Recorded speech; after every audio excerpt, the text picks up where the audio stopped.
My parents threw me out into the pouring rain with nothing but a crumpled $50 bill and a promise that I was a permanent stain on our family legacy. For 3 agonizing years, I was effectively dead to them. Not a single text, not one phone call. But yesterday morning, my sister stumbled across my face on the cover of Forbes magazine. Suddenly, the daughter they abandoned was family again. Within 24 hours, my phone registered 100 missed calls and endless desperate messages. They had no idea that when I finally decided to answer the phone, I was not picking up to offer my forgiveness. I was picking up to orchestrate their absolute ruin. Before I continue this story, let me know where you are watching from in the comments below. Hit like and subscribe if you have ever had to build your own empire out of the stones your family threw at you. The crystal chandeliers of the grand ballroom cast a warm golden glow over the 300 guests attending the third anniversary gala of my luxury cosmetics empire. I was sipping champagne and laughing with my lead chemist when the heavy mahogany doors at the entrance swung open. The sudden silence in the room was deafening. Standing there, pushing past my security team, were the 4 people I had not seen since the worst night of my life. My father Marcus, a prominent megachurch pastor whose public sermons about grace never applied to his own children. My mother Vivian, wearing a designer gown she likely could no longer afford. My older sister Chloe, the undisputed golden child of the family. And right beside her was her husband Brad, a white real estate investor who had always treated our black family like his personal diversity project while quietly looking down on us all. Before I could even set my glass down, my mother marched across the ballroom floor, her heels clicking sharply against the marble. She grabbed my arm with bruising force and pulled me toward the shadowy alcove near the coat check. "What on earth are you wearing?" Vivian hissed, her eyes scanning my custom-tailored suit with pure disgust. "Still dressing like a street vendor, I see." "Listen to me very carefully, Zuri. Your brother-in-law is dealing with a temporary cash flow issue. We heard your little makeup hobby has been generating some decent press lately. You are going to write Brad a check for $500,000 tonight to cover his shortfalls. If you do this, your father and I might finally forgive you for the absolute humiliation you caused us when you dropped out of medical school." Chloe stepped up behind my mother, folding her arms, perfectly mimicking her posture. "You should be grateful we are even giving you a chance to redeem yourself, Zuri," Chloe added, her voice dripping with condescension. "You have been an embarrassment to the family name for 3 years. Brad needs liquidity for a massive commercial development. Just transfer the funds and we will pretend your little dropout phase never happened." Brad smirked, adjusting his expensive watch. He looked at me like I was a charity case standing in the middle of a room I paid for. "Come on, Zuri," he chuckled, shaking his head as if dealing with a stubborn child. "You do not understand how real business works. I am giving you the privilege of investing in a sure thing. Do not ruin this like you ruin everything else." I looked at the 4 of them standing together. A perfect toxic portrait of conditional love and suffocating expectations. Growing up in a household obsessed with black excellence meant there was no room for error. You were either a doctor, a lawyer, or a failure. When I left my medical program to formulate cosmetics for women of color, they treated me like a criminal. They praised Brad for marrying into the family, treating him as the ultimate prize, while throwing their own blood out into the streets. I did not scream. I did not cry. I simply opened my clutch purse. Right on cue, the master of ceremonies announced my name over the sound system, welcoming the CEO and founder to the stage to receive the National Entrepreneur of the Year award. I pulled my arm free from my mother's grip. I reached into my purse and pulled out a crisp $50 bill that had been perfectly preserved in a thick plastic laminate. I dropped it right into my mother's outstretched palm. "That is the exact $50 bill you threw in my face 3 years ago when you kicked me out into the freezing rain," I said, my voice dangerously calm and carrying perfectly in the quiet alcove. "You told me your house did not harbor failures. Well, my house does not harbor parasites. You want $500,000. I would rather burn every cent I have ever made than give a single dime to the man who called me street trash on his wedding day." My mother gasped, dropping the laminated bill as if it burned her skin. My father's face turned purple with rage as he finally stepped forward, trying to use his booming pastoral voice to intimidate me. How dare you speak to your mother that way? Marcus demanded, pointing a finger at my chest. We gave you everything. We are your family. You lost the right to call yourselves my family the night you changed the locks, I replied, picking up the laminated bill from the floor and placing it back in my purse. Now, if you will excuse me, I have an award to accept. Security will show you the way out. But it was Brad who stepped forward, blocking my path to the stage. The arrogant smirk had vanished from his face, replaced by a look of pure, cold malice. He leaned in close, his blue eyes narrowing as he looked down at me. You think you are so smart? He whispered, his breath hot against my ear. You think this little company belongs to you. You really should have hired better lawyers when you started mixing those lotions, Zuri.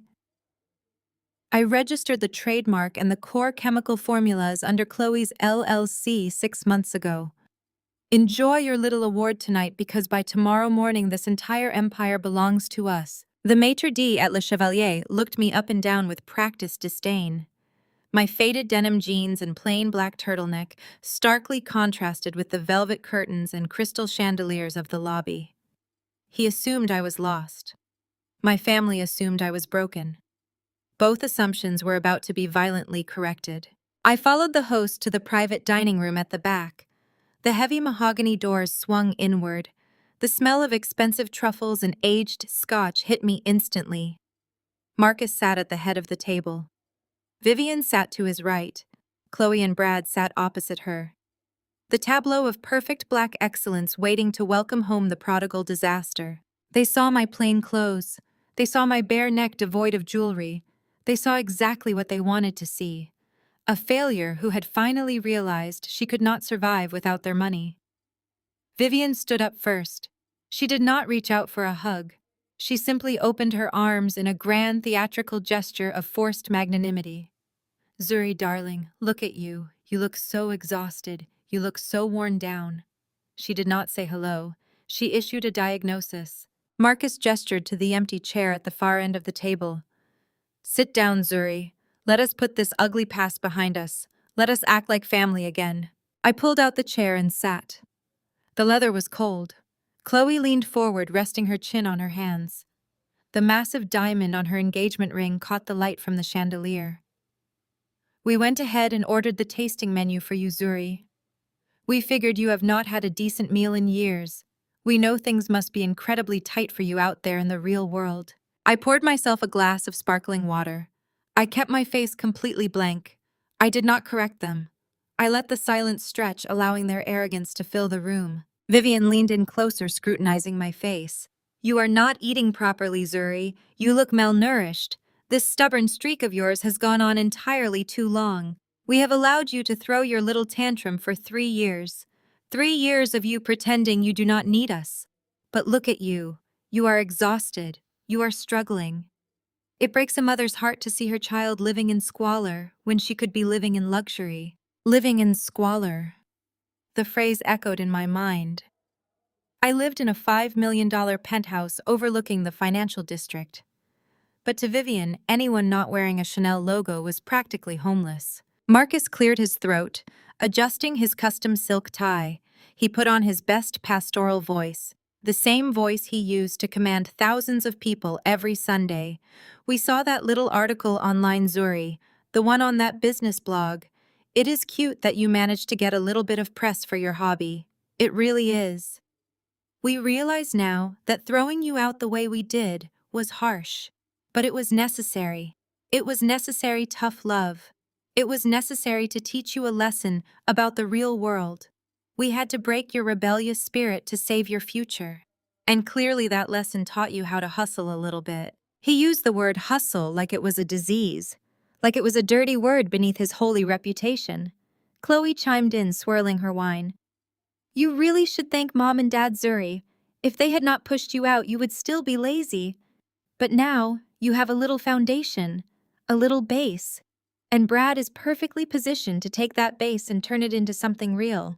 Brad finally spoke up. He swirled the amber liquid in his crystal glass, staring at me with a condescending smirk that made my skin crawl. Hustle is exactly the right word, Marcus. It is a cute little hustle, Zuri. But let us be brutally honest here. You are playing completely out of your league. The cosmetics industry is ruthless. You do not have the supply chain experience. You do not have the distribution network. You do not have the capital to scale. You are playing a game of checkers while the rest of us are playing chess. Brad took a slow sip of his scotch, letting the ice clink against the glass. You are a girl playing with mixing bowls in a tiny apartment.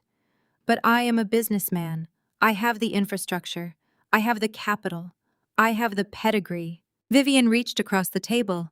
Her perfectly manicured fingers grazed the white linen cloth.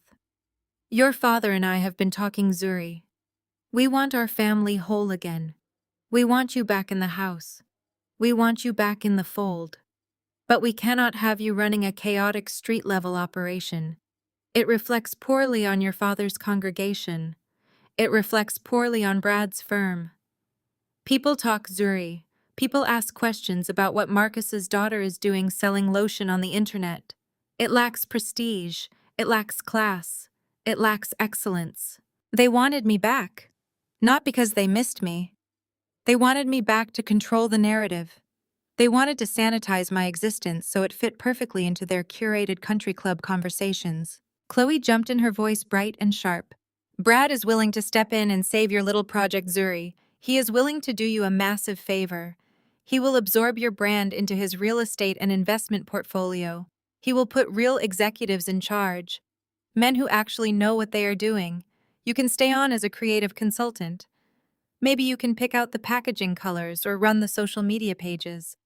And in exchange, Mom and Dad will let you move back into the east wing of the house. You will have your old room back. You will have your allowance back. You will be safe again. You will be respectable again. Pick out the colors. The east wing. Save your project. The words bounced off the walls of the private dining room. They repeated in my mind like a rhythmic drumbeat of disrespect. Save your project. Absorb your brand. Put real executives in charge. Be respectable again. They wanted to save me. They wanted to absorb me. They wanted to erase me all over again. I looked at Vivian. I looked at Marcus. I looked at the people who threw me into a freezing rainstorm with a $50 bill and a promise that I was a permanent stain on their legacy. They did not want a daughter. They wanted an asset. They wanted a trophy they could polish and put back on the shelf. They wanted a sacrifice to feed Brad's massive, fragile ego. I folded my hands on the pristine, white tablecloth. I kept my breathing slow and steady. I let the silence stretch for 5 long seconds, letting them think I was considering their generous offer. You want me to sign over my company, the company you called a joke, the company you threw me out for. You want me to just hand it over to Brad. Marcus slammed his hand flat against the table. The silverware rattled against the fine china. Do not be ungrateful, Zuri. We are offering you a lifeline. We are offering you redemption. Brad is doing you an enormous favor by taking this liability off your hands. You should be down on your knees thanking him for cleaning up your mess. I shifted my gaze to Brad, the white savior of the family, the man whose own company was secretly bleeding money while he played billionaire at my parents' country club. He sat up straighter, clearly annoyed that I had not immediately burst into tears of gratitude. I am not a charity case, Brad, I said, my voice dropping an octave, cutting through the pretentious atmosphere of the room like a freshly sharpened blade. My company is not a hobby. My company is not a little project. And I am absolutely not handing over 3 years of my blood, sweat, and tears so you can play pretend CEO with a brand you do not even begin to understand. The temperature in the room plummeted. Chloe gasped, covering her mouth in exaggerated horror, as if I had just cursed in a church.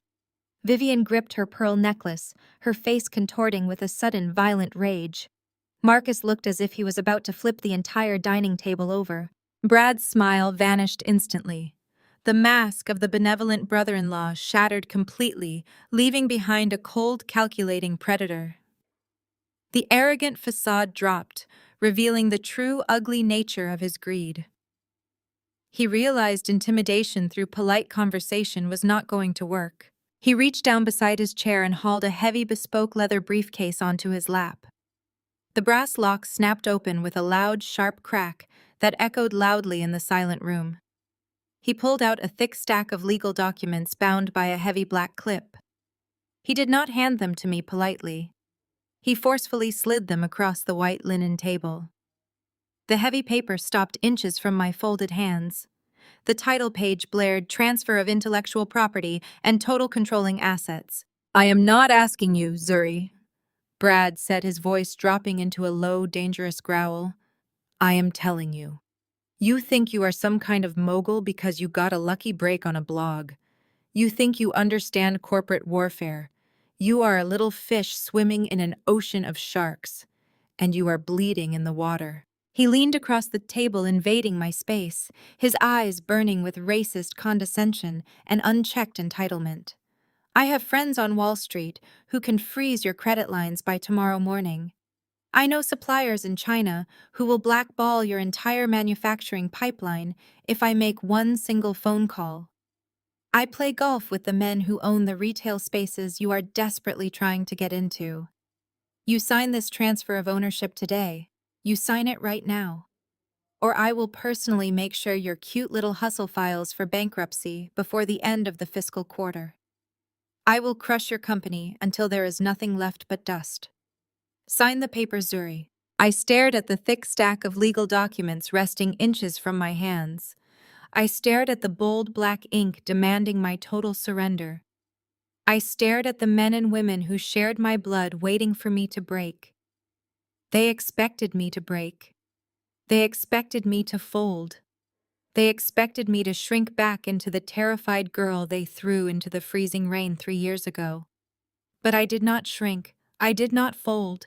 I did not break. I slowly reached out and placed my fingertips on the smooth surface of the contract. Brad leaned back in his chair. A triumphant smirk stretched across his face. He thought he had won. He thought his aggressive posturing and empty Wall Street threats had successfully intimidated the naive little sister. He thought I was playing a child's game while he held all the winning cards. I picked up the document. It was heavy. It felt like chains. It felt like a cage. It felt like every suffocating expectation this family had ever placed on my shoulders. I held it up to the warm light of the crystal chandelier, studying the restrictive clauses designed to strip me of my life's work. "You have friends on Wall Street, Brad?" I asked. My voice was a soft and steady rhythm. It was a stark contrast to his desperate barking. "You know powerful suppliers in China? You play golf with men who own premium retail spaces." Brad adjusted his expensive silk cuffs, projecting total dominance. "That is exactly right, Zuri. And those men listen to me. They respect my capital and they respect my family name." I let out a short, sharp laugh. It was not a laugh of amusement. It was a laugh of absolute disbelief at his monumental arrogance. "You really should have done your due diligence, Brad. You should have looked beyond your country club gossip and your lazy assumptions about my intelligence. You should have checked the actual public financial filings before you spent a single dime of your dwindling budget drafting this useless piece of paper." I tossed the contract back across the table. It slid off the edge and scattered across the expensive Persian carpet. "My company is not a cute little hustle. My company is not a fragile project bleeding in the water." I leaned forward, resting my forearms on the table. My eyes locked directly onto his pale face. "I own my entire supply chain outright. I purchased my manufacturing facilities in South Korea 6 months ago using pure cash.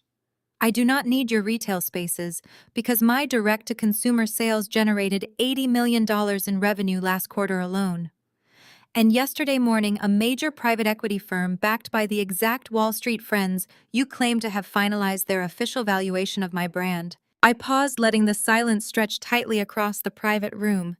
The air felt thick and heavy. $150 million, Brad? That is what my little project is worth today. $150 million.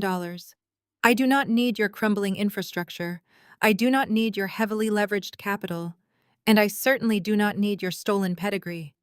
You are sitting here threatening a woman who could buy your entire real estate portfolio and turn it into employee parking for my shipping warehouses." The color drained from Brad's face instantly. His mouth opened, but no sound came out. The arrogant smirk vanished. The aggressive posture dissolved. He sat there looking completely hollowed out. A man stripped of his only weapon. 150 million. Marcus repeated the number in a breathless, fragile whisper. His booming pastoral voice cracked completely. He stared at me as if he was looking at a total stranger. He stared at me as if I had just turned into solid gold right before his greedy eyes. Vivian slammed her hands on the table. The silver cutlery violently clattered against the fine bone china. Her face twisted into a mask of pure indignation. The reality of my wealth did not bring apologies or introspection. It brought a furious, raging entitlement. "How dare you!" Vivian screamed. Her voice echoed sharply off the velvet walls. "How dare you sit there and throw numbers in our faces? We are your family. We raised you. We sacrificed for you. If you have that kind of money, you owe it to us. You owe it to your father's church. You owe it to Brad for even offering to lower himself to help you. You are a selfish, ungrateful child. You have always been selfish. You have always been a profound disappointment." She was projecting. She was gaslighting. She was using the exact same psychological weapons she had used my entire life to keep me compliant. She wanted me to feel guilty for surviving. She wanted me to feel guilty for thriving without her permission. "We gave you that drive," Vivian continued, her voice shrill and desperate. "We made you hungry. If we had not pushed you out, you would still be a lazy dropout lacking any ambition. We created your success, Zuri. You should be thanking us on your knees." "You left me in the freezing rain, Vivian," I said quietly. My voice was completely devoid of emotion. "You left me with nothing. You left me to disappear. You do not get to claim the garden that grew from the dirt you buried me in." I raised my hand and signaled the maitre d'. He had been hovering nervously near the doorway, waiting for a break in the heavy tension. He hurried over, holding the black leather check presenter. He placed it carefully on the table next to my sparkling water. "We will cover this," Vivian declared sharply, trying to salvage some fragment of her shattered social authority. "Put your cheap purse away, Zuri. Your father will pay for this dinner. We do not need your disrespectful money." I ignored her completely. I reached into my clutch and pulled out my wallet. I bypassed the standard bank cards. I slipped out a heavy, solid titanium American Express Centurion card, the infamous black card. I placed it gently on top of the bill. The maitre d's eyes widened slightly as he recognized the exclusive metal. He took the folder with a deep, respectful bow and vanished instantly into the hallway. "You do not need my money," I repeated, looking directly into my mother's eyes. "That is wonderful news, Vivian. Because you are never getting a single cent of it. Not today, not tomorrow, not ever." I reached back into my clutch. I bypassed the lipstick and the car keys. I pulled out the crisp $50 bill, perfectly preserved in its thick plastic laminate. The same bill she had thrown at my feet 3 years ago. The exact piece of paper that marked the end of my childhood and the beginning of my empire. I placed the laminated bill in the exact center of the table.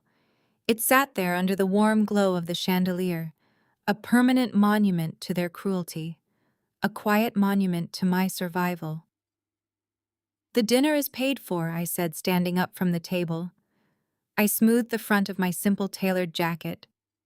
I looked down at the 4 people who had tried to break me. I looked at the 4 people who had tried to bend me. I looked at the 4 people who had tried to bleed me. "Keep the $50, I told them. "Keep the change for your pity." I turned my back on them. I did not wait for a response. I walked toward the heavy mahogany doors. The confident click of my heels against the marble floor was the only sound in the room. I felt lighter than I had in years. The heavy chains of their expectations were finally broken. The toxic cycle of seeking their approval was finally destroyed. "Zuri, wait." Marcus called out behind me. His voice sounded desperate. It sounded weak. It sounded like an opportunistic man who realized he had just permanently lost his most valuable asset. I did not stop.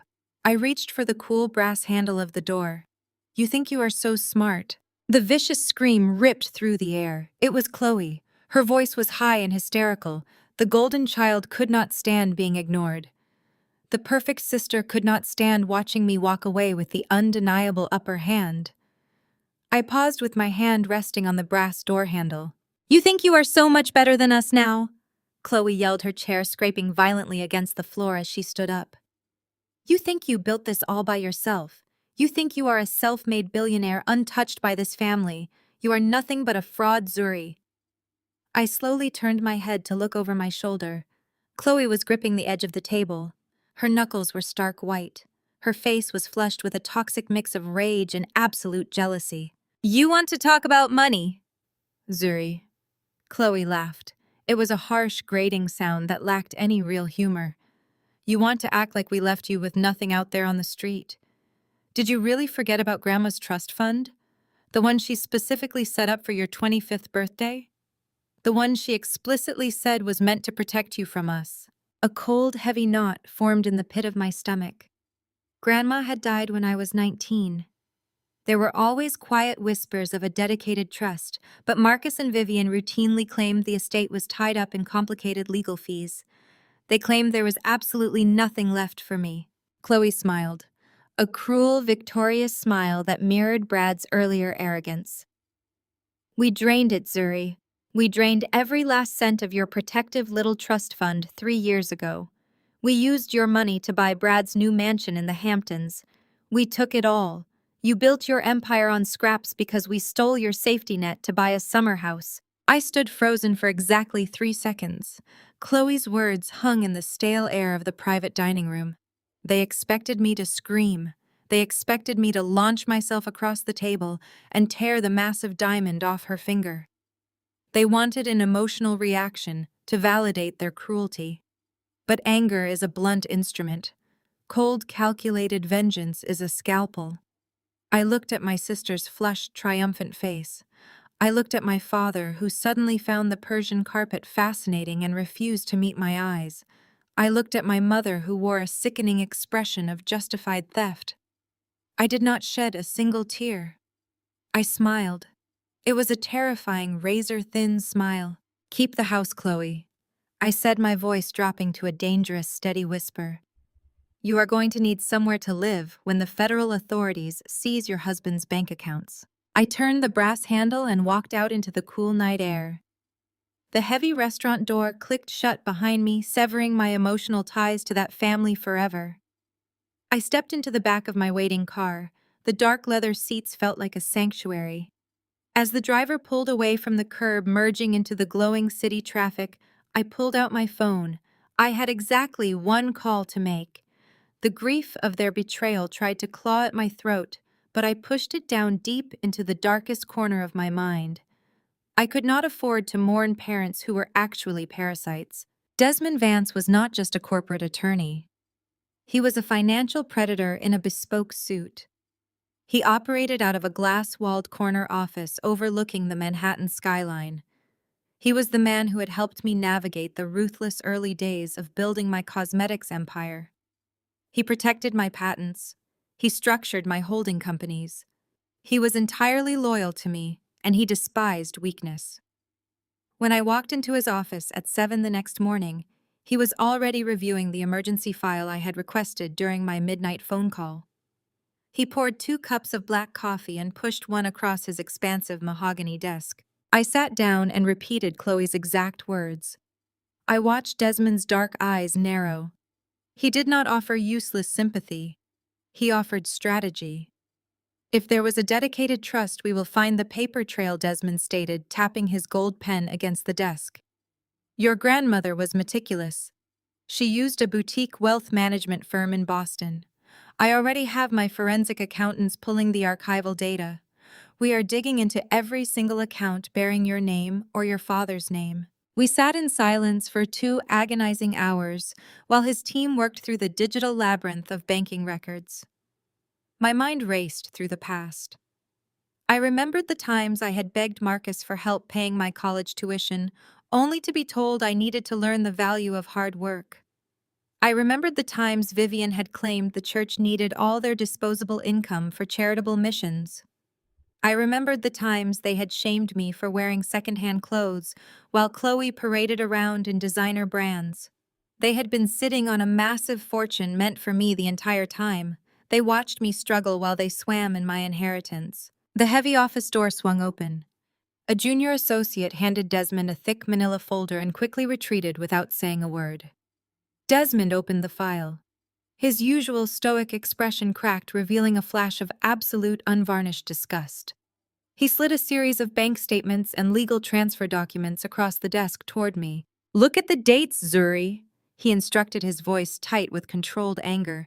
"This happened 4 years ago, exactly 1 year before they threw you out of the house into the rain." I picked up the top document. It was a formal liquidation request from the Boston wealth management firm. My name was signed at the bottom, but it was not my handwriting. The strokes were too harsh. The loops were entirely wrong. It was a sloppy, arrogant forgery. "Marcus forged my signature," I breathed out, the realization hitting me like a physical blow. "He did more than forge it," Desmond explained, leaning forward, resting his elbows on the desk. "He exploited an outdated clause in your grandmother's original estate planning. Because she established the trust when you were a minor, Marcus was listed as the primary custodian until your 25th birthday. But she added a strict provision that the funds could only be released early for emergency medical or educational needs. Marcus filed fraudulent medical claims stating you required immediate long-term psychiatric care. He convinced the wealth managers that you were unstable and a danger to yourself. He used your own mother as a secondary verifying witness to sign the affidavits. They drained exactly $2 million out of your accounts in less than 72 hours. The sheer audacity of the crime was paralyzing. My own father, a man who preached about morality and divine salvation every single Sunday to thousands of devoted followers, had committed felony fraud. He labeled his own daughter mentally unstable just to steal her future. "Where did the money go?" I demanded. My voice was surprisingly steady, despite the violent rage burning in my chest. "I want to know exactly what my safety net purchased." Desmond flipped to the next page in the file. He tapped a complex flowchart detailing a web of shell companies and limited liability corporations. "It went directly into a holding company controlled by Brad," he said, his finger tracing the lines of stolen money. "Your parents used your inheritance to silently fund your brother-in-law's real estate investment firm. They essentially bought his inclusion into the family. They wanted the prestige of a white Wall Street investor marrying their golden child. They wanted to show the world they had arrived in the upper echelons of the elite. But Brad did not actually have the capital he claimed when he proposed to Chloe. Your parents bought his fake empire using your stolen money. They funded his entire startup phase with your grandmother's cash." I stared at the financial flowchart. The toxic truth was finally exposed. The perfect, pristine marriage between Chloe and Brad was entirely funded by my suffering. My sister's massive diamond ring, the luxury cars, the exotic vacations, all of it was paid for by the money my grandmother had specifically set aside to protect me from them. But there was a glaring issue, a massive contradiction that did not make sense. If Brad had $2 million of my money to launch his firm, why was he begging me to sign over my cosmetics company last night? Why was he acting like a man desperate for immediate liquidity? Why would a successful Wall Street player need to steal a cosmetics brand? I pointed this out to Desmond. He smiled, a grim, predatory smile that chilled the blood in my veins. "Because Brad is an absolute failure of a businessman," Desmond replied, pushing a quarterly loss report across the desk. "He is reckless and incompetent. He over-leveraged your trust fund within the first 18 months of operation. He bought that massive mansion in the Hamptons to project wealth he did not actually possess. He poured millions into commercial real estate developments that completely stalled during the zoning phase. His firm is currently bleeding cash at an astronomical rate. He is drowning in high-interest debt from private lenders who do not play nice. The mansion is heavily mortgaged. The luxury cars are leased. The entire image of their perfect wealthy lifestyle is a fragile hollow shell waiting to collapse." A sudden wave of vindication washed over me. They had stolen my solid foundation to build a grand castle on sinking quicksand. They were financially suffocating. That is why they suddenly reached out. That is why Vivian desperately demanded I write them a check for $500,000. They were trying to plug the massive holes in a sinking ship. But Desmond was not finished. His expression turned deadly serious as he pulled a glossy presentation deck from the very bottom of the folder. The satisfaction I felt vanished instantly. The air in the room suddenly grew dangerously thin. "There is a much bigger problem," Zuri Desmond warned, his voice dropping lower. "My team flagged something incredibly strange in Brad's current pitch to his private investors. He is desperately trying to raise emergency capital to cover his massive shortfalls. But nobody on Wall Street will touch his toxic real estate portfolio anymore. He is radioactive. So he created an entirely new pitch to secure funding." He pushed the glossy brochure toward me. I stared at the cover and felt my stomach drop to the floor. It was the exact logo for my cosmetics company printed in high definition. "Brad is using your brand," Desmond explained, his eyes locking onto mine with fierce intensity. "He is showing these ruthless private equity investors your quarterly revenue reports. He is showing them your current $150 million valuation. He is telling these powerful, dangerous men that he is your silent partner. He is claiming he owns a 50% controlling stake in your company, and he is actively using your hard-earned assets as collateral to secure illegal loans for his failing business. If he defaults on these shady loans by the end of the month, those men will not go after his empty bank accounts. They will come after your company to collect his debt." Brad was bleeding cash. His high-interest loans from shadow lenders were coming due. He was a cornered animal, and cornered animals make fatal mistakes. I instructed Desmond to set up 3 anonymous offshore holding companies. We aggressively approached Brad's private creditors. We offered to buy his toxic debt at a premium. The shadow lenders were thrilled to offload a failing portfolio from a man they knew was drowning. Within 72 hours, I silently became the majority owner of every single dollar Brad owed. I held the mortgage on his fake Hamptons mansion. I owned the notes on his leased luxury sports cars. I possessed the debt on his failing commercial real estate projects. He thought he was playing chess against a naive little girl, but I had just bought the entire board. I was now his absolute master, and he did not even know my name. While I was tightening the invisible noose around his neck, Brad was desperately searching for a lifeline. He found it exactly where a parasite always does, in the blind, arrogant devotion of my parents. Marcus and Vivian invited Brad to their pristine suburban estate for Sunday brunch.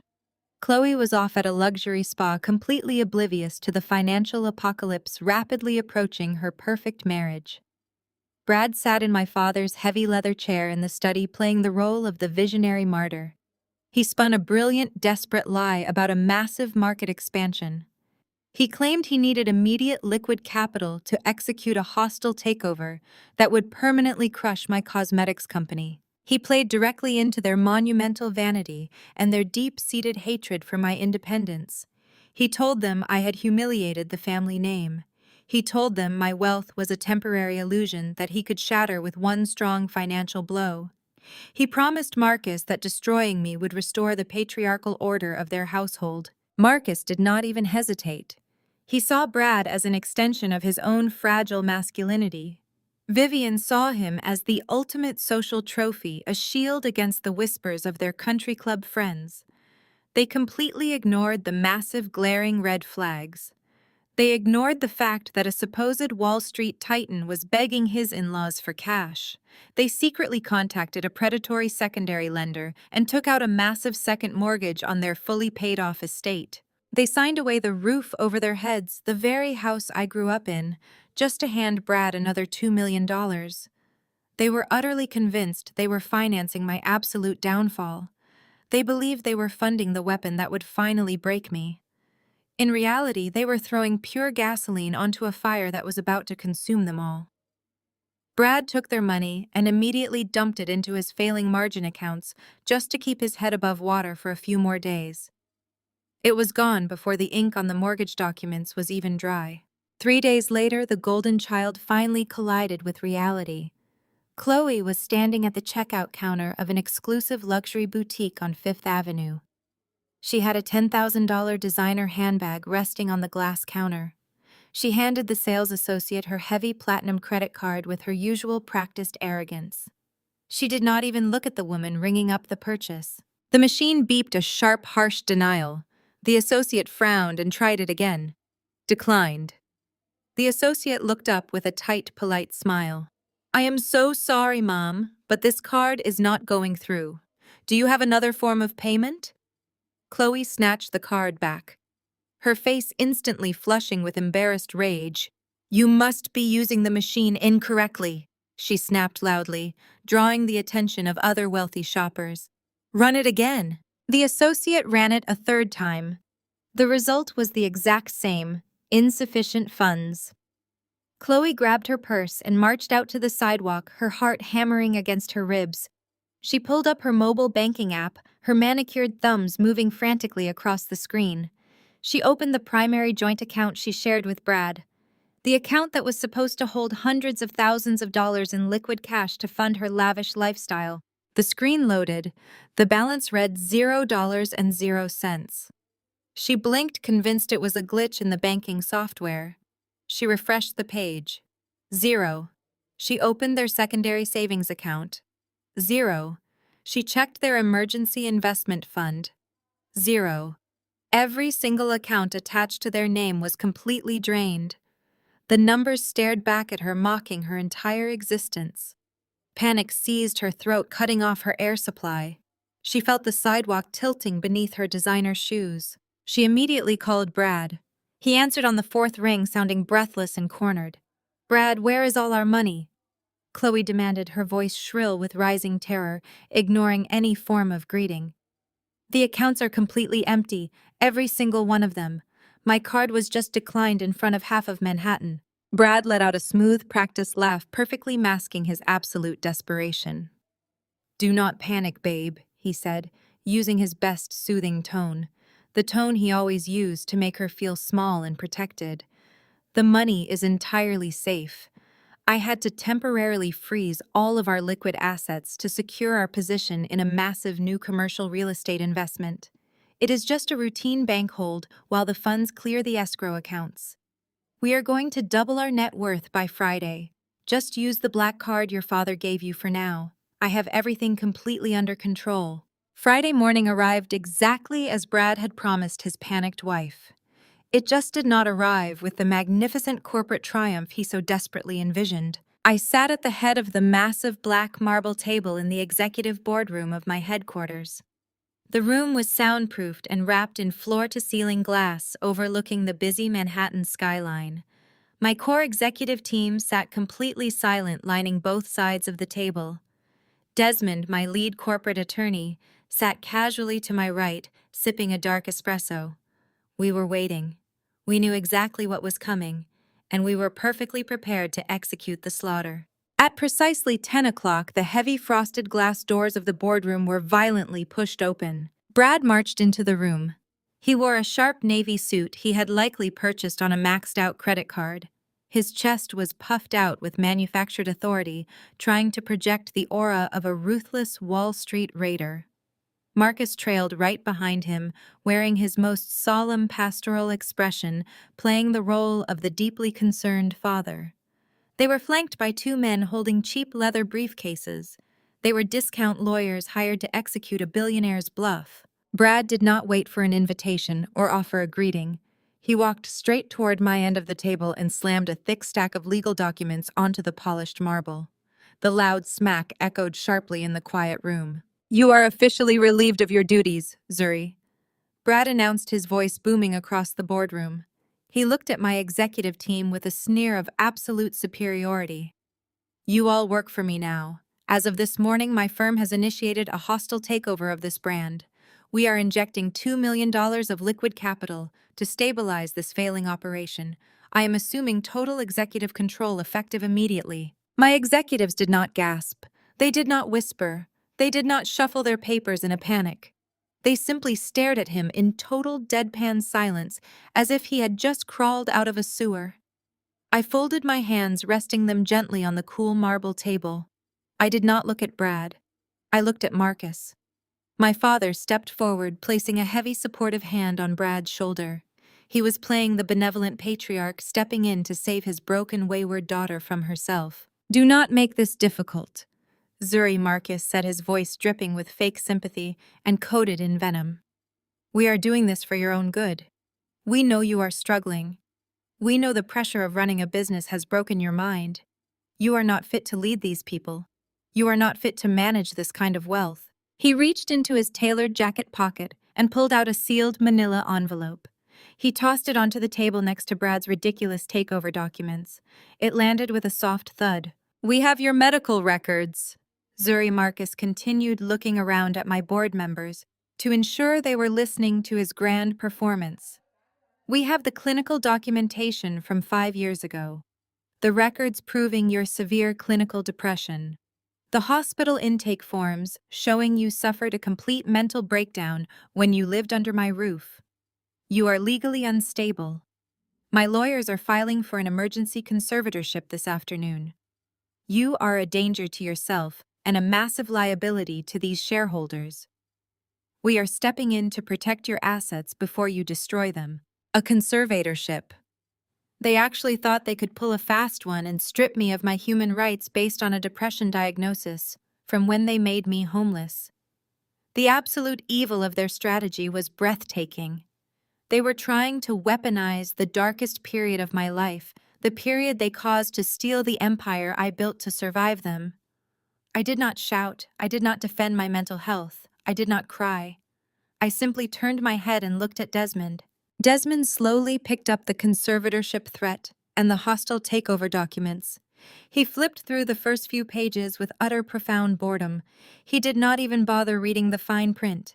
He let out a dry, hollow laugh, tore the documents in half, and tossed the ripped papers into the trash can next to his chair. "Your paperwork is legally illiterate," Desmond stated, leaning back and adjusting his silk tie. "It is completely unenforceable.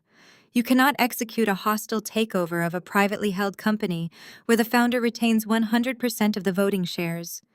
And frankly, trying to establish a conservatorship over a CEO holding a $150 million valuation based on a 5-year-old therapy bill is an insult to my profession." He pointed a sharp finger at the 2 discount lawyers standing nervously behind Brad.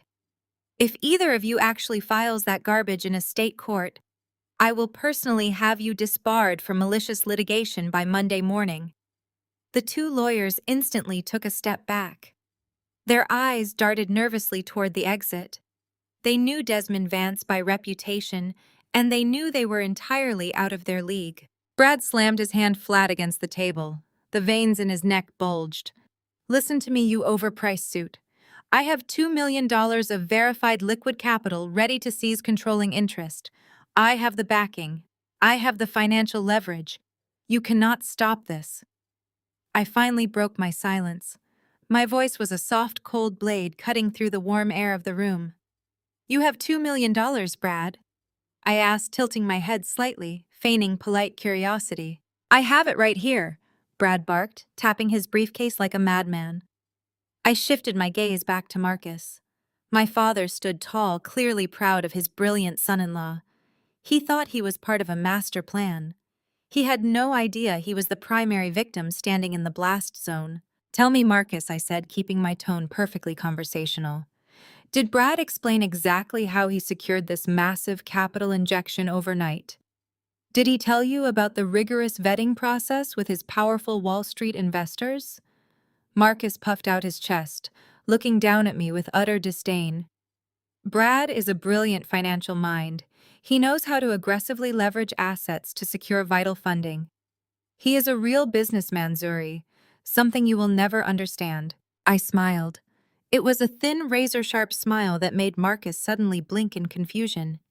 "He certainly is Marcus. He is brilliant at leveraging assets, specifically yours." Marcus frowned, his bushy eyebrows drawing together in deep confusion. "What are you talking about?" "Brad does not have any Wall Street investors, Marcus." I explained, my voice steady and completely void of pity. "Brad is completely broke. His real estate firm is functionally bankrupt. His private accounts are currently overdrawn. That $2 million he is bragging about did not come from a prestigious investment bank. It came from your house." Marcus froze. His face went completely blank. His pastoral mask slipped, revealing the terrified old man underneath. "What?" "He convinced you and Vivian to take out a massive second mortgage on your estate. I continued dealing the brutal facts like a fatal blow. He took your money, Marcus. He took the roof over your head. He promised you a lucrative return by crushing my company. But instead of using it to perform a hostile takeover, he instantly dumped it into his failing margin accounts just to keep his shadow lenders from breaking his legs. I paused, letting the absolute horror wash over my father's face. The money is gone, Marcus, I whispered. You willingly gave him your house to destroy me, and he set it on fire to save himself. That is a lie! Brad screamed, his voice cracking with sudden violent panic. He pointed a shaking, sweating finger at me. He looked at Marcus, his eyes wide with terror. She is lying, Marcus. She is mentally ill. You know she is crazy. Do not listen to her. The capital is completely secure. We are taking over this company right now. Marcus slowly turned his head to look at Brad. The realization was hitting him. The puzzle pieces were falling into place. He remembered the rushed paperwork. He remembered the urgent signatures. He looked at Brad's sweating forehead and trembling hands, and he finally saw the desperate con artist I had seen from the very beginning. I ignored Brad's pathetic outburst and picked up a small black remote resting near my hand. I pressed a single button. The motorized blinds covering the boardroom windows slowly descended, plunging the large room into dramatic shadow. A massive white projection screen silently dropped from the ceiling behind my chair. The high-definition projector clicked on, throwing a bright, blinding square of light into the dim room. You claim you are staging a hostile takeover because I am a liability to my shareholders, I said, standing up from my chair. I walked slowly around the dark marble table, the light from the projector catching the sharp angles of my face. Let us talk about my shareholders, Brad. Let us talk about the people who actually own the power in this room. I gestured toward the far end of the long table. A distinguished older man in a tailored charcoal suit had been sitting there quietly sipping his coffee since the meeting began. Brad had not even glanced at him, assuming he was just another silent administrative executive taking notes in the background. Brad, Marcus, let me introduce you to Arthur Sterling, I said smoothly, stepping aside so they had a clear view of the man. Arthur is the largest individual shareholder in my cosmetics company. Arthur stood up, buttoning his suit jacket. He gave a polite, formal nod. His expression was completely unreadable. But Arthur is not just an investor in beauty products. I continued, stopping directly behind Brad's chair. I could smell the stale sweat soaking into his collar. Arthur is the chairman and chief executive officer of Sterling Financial. Brad's entire body went rigid. He stopped breathing. Yes, Brad, I whispered. Sterling Financial, the exact private banking institution that issued every single one of your high-interest predatory loans. Arthur is the man who holds the primary mortgage on your fake Hamptons mansion. He is the man who owns the debt on your leased luxury cars. He is the man who controls your entire life. Arthur Sterling did not smile. He did not extend a hand. He simply adjusted his pristine platinum cuffs and looked at Brad with the cold, clinical precision of a coroner examining a corpse. The silence in the boardroom was absolute. It was the sound of an apex predator cornering its prey. Mr. Sterling, Brad choked out. His voice was a high, thin scrape. It completely lacked the booming Wall Street arrogance he had marched in with just 10 minutes prior. There must be some kind of misunderstanding. My accounts are currently undergoing a routine restructuring to facilitate this acquisition. Arthur stepped forward. He placed a single piece of heavy cardstock on the table. There is no restructuring, Brad. There is only a total liquidation. As of 8 o'clock this morning, my firm acquired the remaining high-risk commercial debt you attempted to hide in offshore shell companies.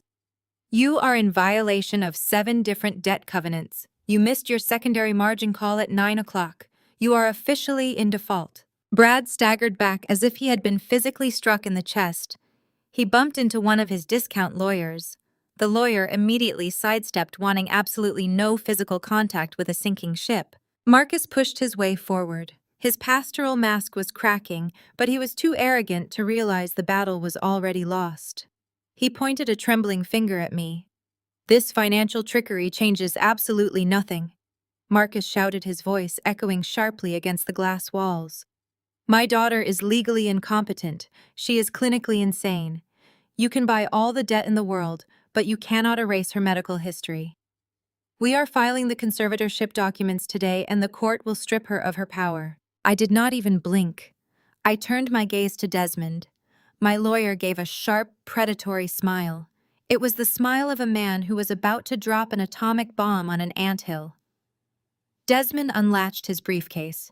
He pulled out a thick red folder and slammed it down directly on top of the fake medical records Marcus had presented. "You should really screen your medical professionals more carefully," Marcus, Desmond said. His voice was smooth and dangerously calm. "Dr. Eris Thorne, the private psychiatrist you paid to fabricate this evaluation. Did you know he is currently under federal investigation for writing fraudulent prescriptions?" Marcus went rigid. The color completely drained from his face, leaving him looking like a fragile, terrified old man.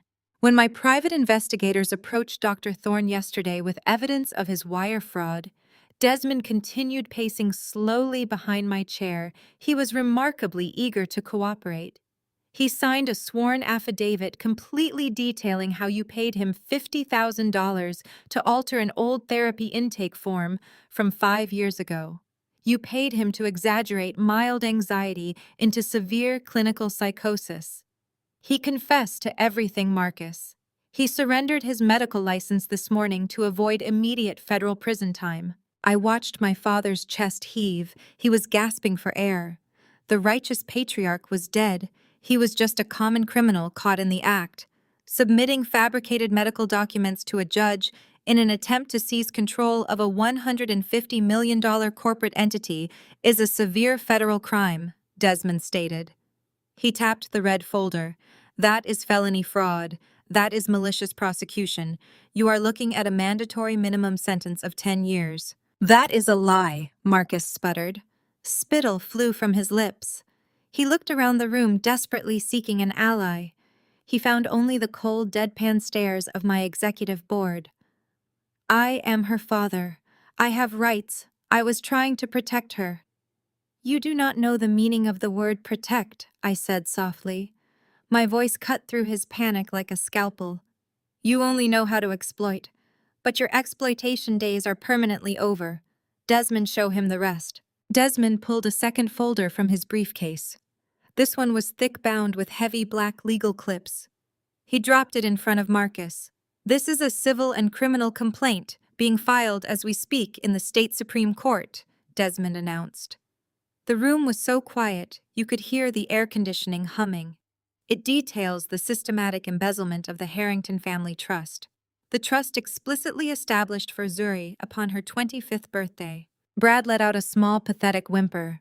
He knew exactly what was in that folder. "You violated your fiduciary duty," Marcus, Desmond continued relentlessly.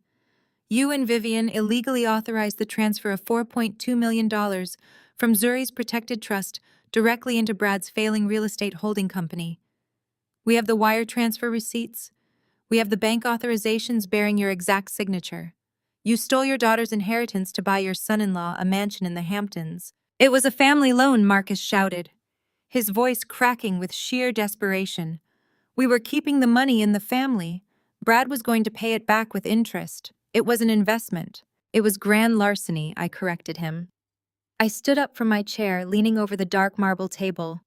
I stared directly into the eyes of the man who had thrown me into the freezing rain. "You stole my safety net to fund his ego. And now you are going to pay for it.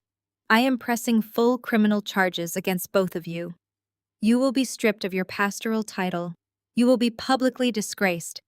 And you will face a jury for stealing from your own child." Suddenly, a harsh, vibrating sound shattered the tension in the room. It was Brad's cell phone buzzing violently inside his suit pocket. Then his second phone started ringing. The two discount lawyers standing behind him also had their phones light up simultaneously. Arthur Sterling calmly checked his platinum watch. "Right on schedule," Arthur noted, adjusting his cuff.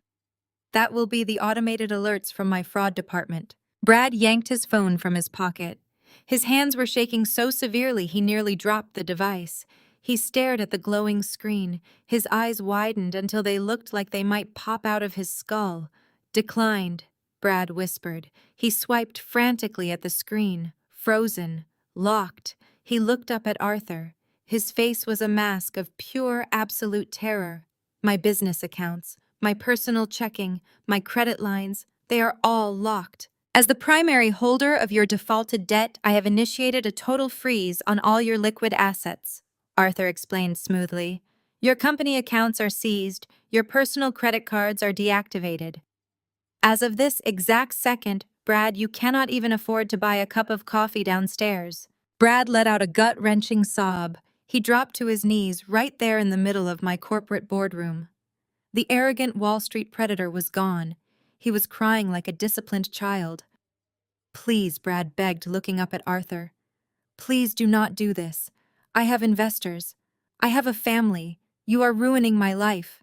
You ruined your own life? I said, stepping around the table until I was standing directly over him. You built a house of cards on stolen money and arrogant lies. A girl of color like me did not beat you, Brad. You beat yourself. I just bought the ticket to watch the show. I turned to the heavy frosted glass doors at the back of the room. I pressed a button on the smartwatch strapped to my wrist. The doors immediately swung open. 4 massive men in sharp black suits stepped into the boardroom. They were not the cheap security guards Brad had tried to intimidate me with downstairs. They were my personal executive protection team. Remove these trespassers from my building, I ordered, my voice echoing with total authority. They are no longer permitted on this property. If they resist, call the police and have them arrested for corporate trespassing and harassment. The security team moved with terrifying efficiency. 2 guards grabbed Brad by his arms, hauling him up from the floor. He kicked and thrashed, but he was completely powerless against their iron grip. The other 2 guards flanked Marcus, grabbing him by his expensive tailored jacket. "You cannot do this to me!" Zuri Marcus screamed as the guards dragged him backward toward the door. His pastoral dignity was entirely gone.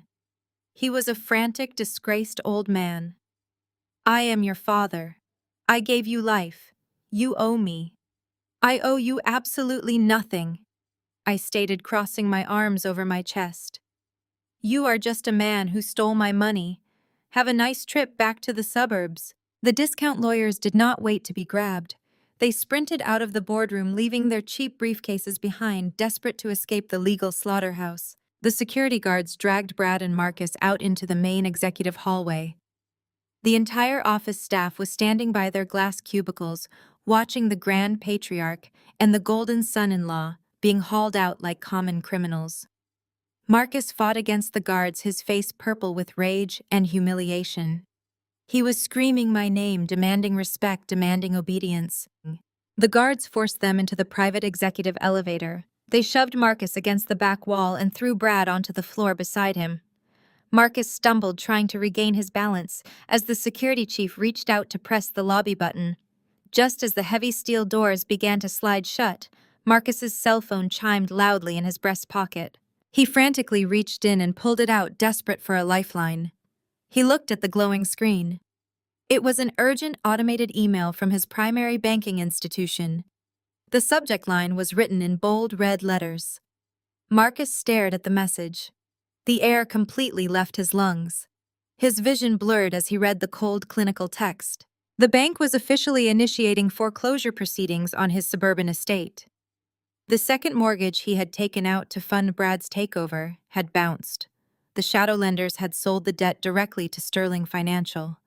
The house he had lived in for 30 years, the pristine monument to his social superiority, was being seized by the bank. They had exactly 72 hours to vacate the premises. 72 hours later, the relentless freezing rain was violently lashing against the floor-to-ceiling windows of my penthouse. The violent storm outside perfectly mirrored the total absolute devastation of the suburban kingdom I had just systematically dismantled. I was standing in the silence of my kitchen pouring a cup of dark coffee when the private intercom buzzed. My security chief's voice was tense but highly professional. He informed me that my mother and my sister were standing in the lobby. They were refusing to leave. They were loudly demanding to see me. They were making a desperate public scene. I told him to send them up. I wanted to see it. I needed to see it. I had to witness the exact moment the illusion finally shattered. The heavy steel elevator doors slid open with a soft, quiet chime. The sight that spilled into my private marble foyer was almost entirely unrecognizable. This was not the arrogant, impeccably styled duo that had mocked my existence at the charity gala. This was not the haughty mother who had carelessly thrown a $50 bill at my freezing feet. This was not the untouchable golden sister who had happily basked in the warmth of stolen luxury. Chloe stepped out of the elevator first. Her expensive designer coat was completely soaked and deeply wrinkled. Her perfect blonde hair hung in wet, heavy, stringy clumps around her pale, terrified face. Her dark mascara was smeared violently beneath her swollen, bloodshot eyes. She looked small. She looked fragile. She looked utterly and completely broken. Vivian trailed closely behind her, clutching a damp, ruined leather handbag to her chest like a physical shield. A shield that had already spectacularly failed to protect her. They walked slowly into my pristine living room, leaving wet, muddy footprints across the polished hardwood floor. The heavy silence stretched tightly between us. I did not offer them a warm towel. I did not offer them a comfortable seat. I did not offer them a single ounce of comfort. I simply stood by the cold marble kitchen island, holding my coffee mug. Chloe collapsed. She physically crumbled to her knees, dropping onto the hard floor right in front of me. The raw sound of her sobbing echoed loudly in the vast, quiet space. It was a guttural, desperate sound. It was the horrific sound of a woman who had just watched her entire carefully curated universe violently vaporize. "He is gone." "Zuri." Chloe choked out her voice, cracking and bleeding with sheer absolute panic. "Brad is gone." I took a slow, deliberate sip of my dark coffee. I did not react. I watched her cry. I watched her shake. I watched the golden child shatter into a million worthless pieces right at my feet. He packed a single bag and fled in the middle of the night. Chloe continued her words, tumbling out in a frantic, terrified rush. "His phone is completely disconnected. His corporate office is completely empty. The shadow lenders showed up at the house this morning. They took the luxury cars. They took the expensive artwork. They are taking everything, Zuri. They are taking it all." Vivian stepped forward, placing a trembling, desperate hand on Chloe's shaking shoulder. Her face was a rigid mask of pure, unadulterated terror. "We lost the estate, Zuri," my mother whispered. Her voice was thin and hollow. "The bank locked the heavy iron doors at dawn. We have nowhere to go. We have absolutely nothing left." I set my coffee mug down on the marble counter. The ceramic clinked softly but sharply against the cold stone. "What exactly do you want me to do about it, Vivian?" I asked. My voice was a flat, cold line devoid of any human warmth. Chloe looked up at me. Her tear-streaked face was twisted with profound desperation. "You have to help me, Zuri. You have to use your expensive lawyers. You have to call Arthur Sterling. You have to fix this mess." She crawled forward, her wet, scraped knees sliding awkwardly against the polished floor. She reached out her hands desperately, trying to grab the hem of my tailored trousers. I took a deliberate, calculated step back. Her grasping fingers caught nothing but empty air. "Brad made me sign things." Chloe sobbed, her hands clutching violently at her own chest. "He told me it was just routine paperwork for the new commercial acquisitions. He told me it was just a legal formality to quickly secure the necessary bridge loans. I trusted him, Zuri. I trusted him because he is my husband. I signed the personal guarantees. I signed every single one of them." The catastrophic magnitude of her foolishness hung heavily in the cold room. She had blindly handed a desperate, cornered con artist the legal binding right to utterly destroy her. She signed away her future. She signed away her freedom.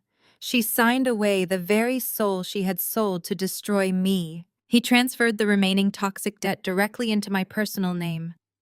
Chloe gasped, struggling violently to pull air into her panicked lungs. "He fled the country and he left me, holding the entire bag. I owe them millions, Zuri. I owe them millions of dollars, and I do not even have a functional checking account. They are going to put me in federal prison. You have to pay them off. You have the money. You have to save me." Vivian moved closer, her eyes wide and pleading. "Please, Zuri," my mother begged. Her voice finally cracked under the crushing weight of her sudden absolute poverty. "You cannot let your own sister go to jail. You cannot let your own parents sleep on the dangerous streets. We are blood. We are family. You have to save our family. Blood. The word echoed loudly in my mind. Blood. They always used that specific word when they were the ones actively bleeding. They always invoked the sacred, unbreakable bond of family when they desperately needed a human sacrifice. They demanded blind loyalty only when their own luxurious survival was on the line. They expected mercy. They expected salvation. They expected the old Zuri to rise from the ashes and absorb their massive pain. The old Zuri was dead. The old Zuri had been buried in the freezing rain. The old Zuri had been starved and completely abandoned. I looked at the terrified woman who had birthed me.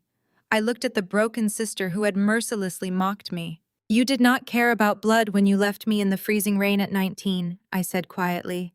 My voice was dangerously soft but sharp as glass. You did not care about blood when you ruthlessly drained my grandmother's protective trust fund to buy a lavish vacation home. You did not care about blood when you sat arrogantly in my boardroom 3 days ago and tried to have me legally declared insane. You chose greed. You chose arrogance. You chose the grand illusion of superiority over the actual reality of your own child. I did not know what Brad was really doing, Vivian cried, fresh hot tears spilling rapidly over her pale cheeks. We were completely tricked, Zuri. We were terribly deceived. We did not know he was a total fraud. I walked slowly around the marble kitchen island. I stopped directly in front of my trembling mother. I looked deep into her terrified, shifting eyes. I knew I whispered. The frantic crying instantly stopped. The loud, desperate sobbing abruptly ceased. The entire spacious room went completely dead silent. The only remaining sound was the heavy rain lashing aggressively against the thick glass. Chloe slowly raised her heavy head. Her bloodshot, swollen eyes stared at me in total, profound confusion. What did you just say? I knew Brad was a massive fraud. I repeated, enunciating every single syllable with absolute chilling clarity. I knew his real estate firm was a crumbling Ponzi scheme. I knew he was drowning in toxic shadow debt. I knew he was illegally leveraging volatile margin accounts just to maintain your pathetic country club lifestyle. Vivian's breath hitched violently in her throat. How? How could you possibly know that? Because I hired the best forensic accountants in Manhattan exactly 6 months ago, I stated, crossing my arms. I had them pull every single public filing. I had them pull every hidden property deed. I had them pull every shady offshore transaction attached to your precious golden boy. I had his entire financial autopsy sitting quietly on my desk half a year before he ever stepped foot in my corporate boardroom. Chloe staggered weakly to her feet. Her legs were shaking so violently she had to lean heavily against the painted wall for basic support. You knew, she whispered, her voice a hollow, broken rasp. You knew he was systematically destroying us, and you did absolutely nothing. You let me marry him. You let Mom and Dad sign away the entire estate. I did not let you do anything, Chloe, I corrected her. My tone was entirely devoid of any human sympathy. I watched you do it. I watched you choose him. I watched you worship his fake, dirty money. I watched you gleefully spend the protective trust fund you stole from me to fund a lavish lifestyle that was completely built on rotting lies. I took a slow, calculated step closer to my sister. She shrank back, pressing her spine hard against the cold wall. I could have warned you, I said. I could have brought the detailed forensic reports to your lovely Sunday dinner. I could have exposed his massive ongoing fraud 6 months ago and saved you from total financial ruin. I could have saved the suburban estate. I could have saved your perfect little plastic marriage. Why didn't you? Vivian screamed, her voice violently, tearing through the quiet room. She clutched her head in her shaking hands. If you knew he was a dangerous criminal, why did you stay completely silent? Because I desperately needed to know, I answered. I needed to see exactly how far this family would willingly go. I needed to see exactly how deep the toxic rot actually went. I looked at both of them. I looked at the smoking wreckage of their massive arrogance. If I had warned you 6 months ago, you would have called me deeply jealous. You would have called me hopelessly bitter. You would have loudly claimed I was just trying to sabotage Chloe's perfect happiness. You would never have believed a single word I said. So I stayed silent. I stayed quiet. I stayed completely still. I stepped back and I gave you enough heavy rope to hang yourselves. I watched you mortgage your very soul for a desperate man who viewed you as nothing more than a convenient bank account. I watched you willingly bring me fake medical records to steal my entire company just to cover his illegal gambling debts. I wanted to see if there was any tiny remaining fragment of human decency left in this family. I paused, letting the crushing, brutal reality of my words sink deep into their shivering bones. There wasn't. There was only greed. Pure, absolute, blinding greed. Chloe let out a devastated, agonizing wail.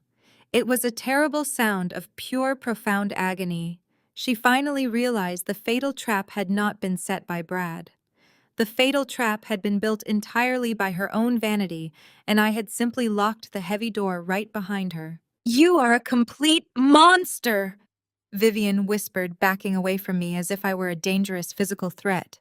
"You maliciously destroyed your own family just to prove a petty point." "I did not destroy anything, Vivian," I replied, turning my back on them and walking back toward my cooling coffee. "I simply handed you a clear mirror.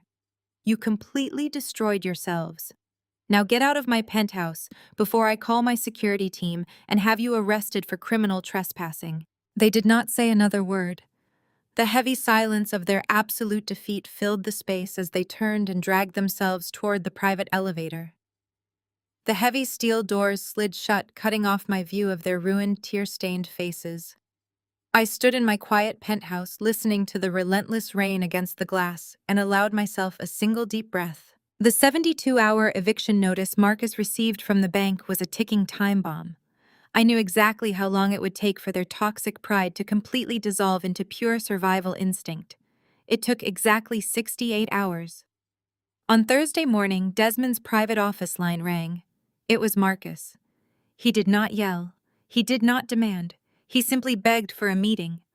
I made them wait in the sterile, brightly lit reception area of my corporate headquarters for a full hour. When Desmond finally ushered them into the main conference room, the visual transformation was jarring. The arrogant patriarch and his superficial wife were entirely gone. Marcus wore a wrinkled suit that hung loosely on his shrinking frame.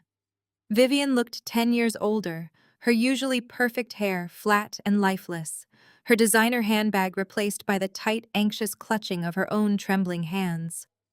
Chloe trailed behind them, staring blankly at the floor, a hollow shell of the golden child who had once mocked my existence. I sat at the head of the long oak table.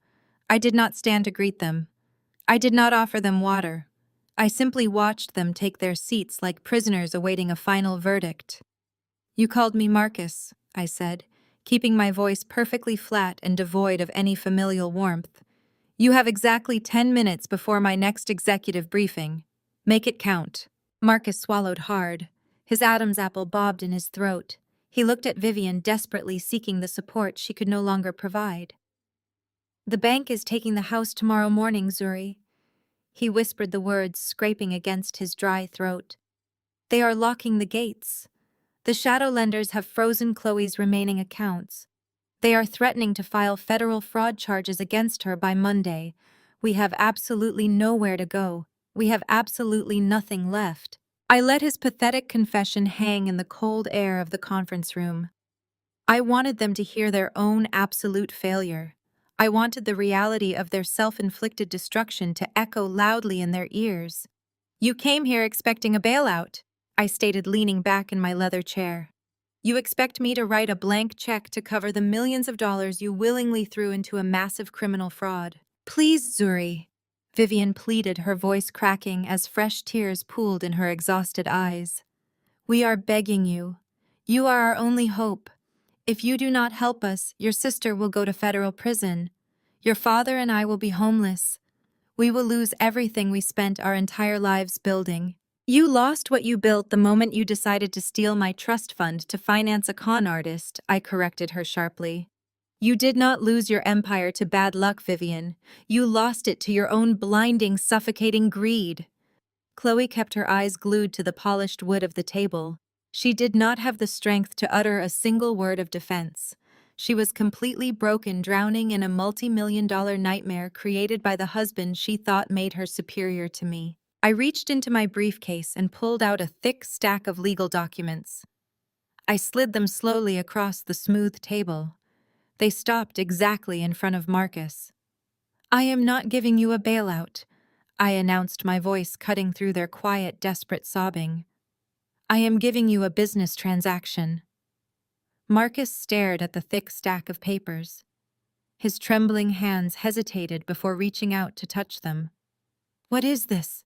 he asked, his voice shaking with a mixture of fear and fragile hope.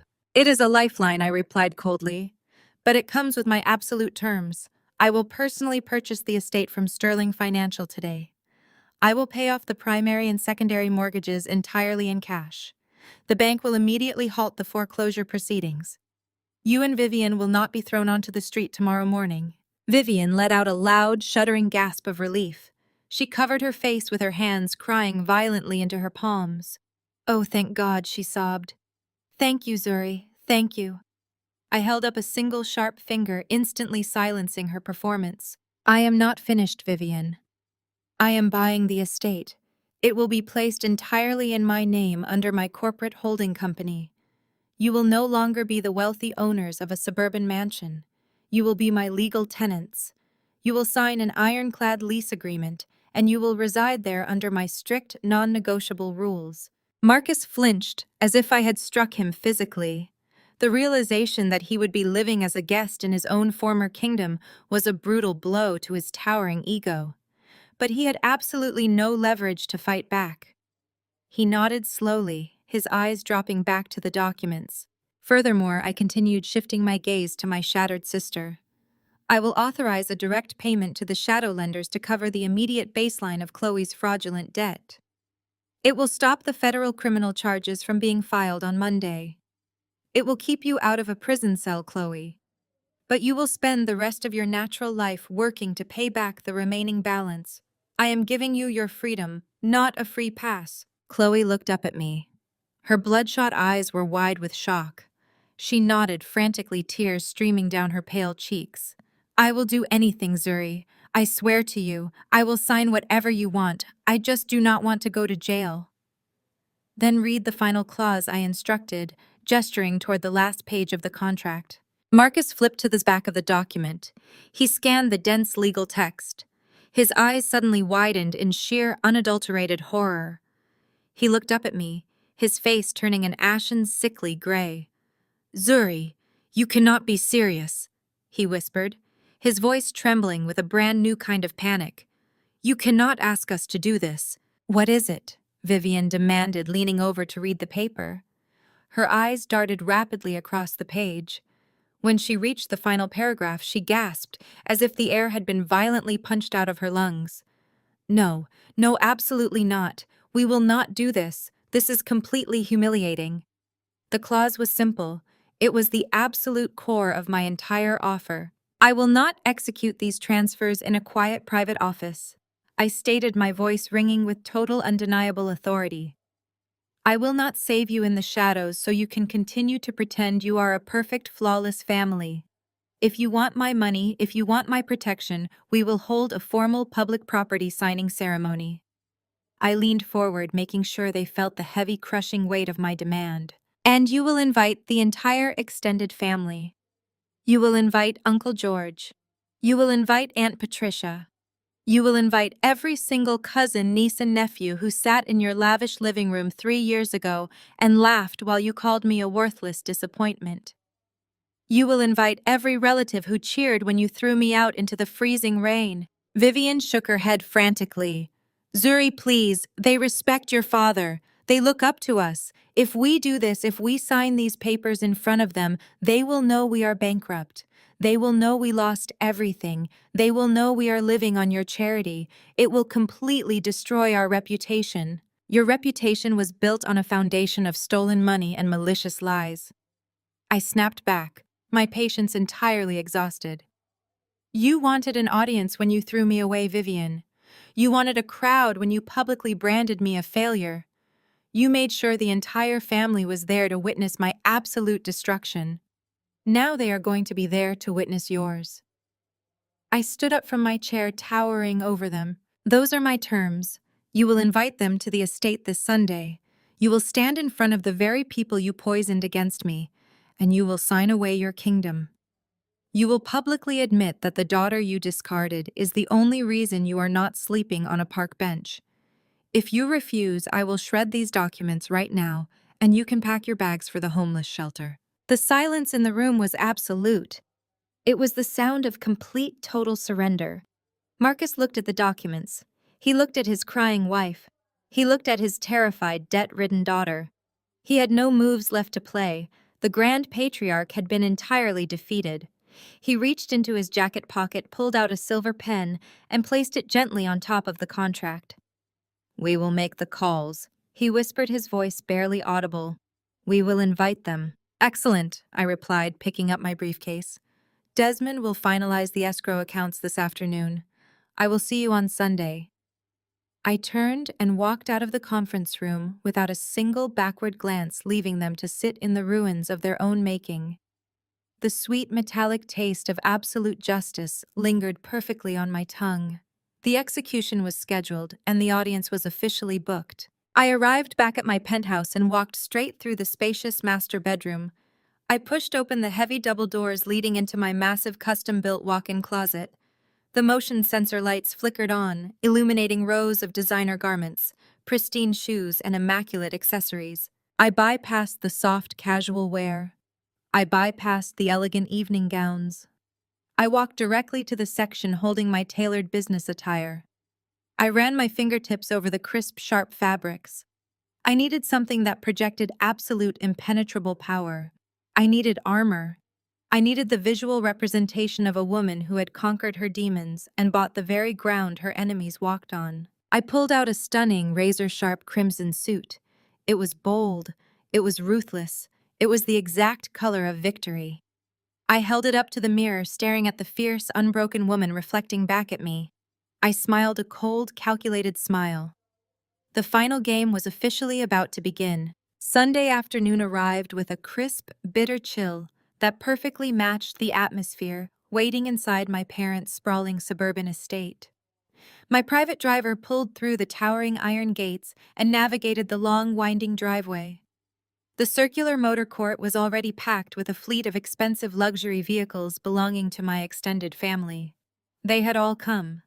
They had gathered like vultures circling what they believed was a feast of my absolute submission. I stepped out of the car into the bright, harsh sunlight. I wore the crimson suit.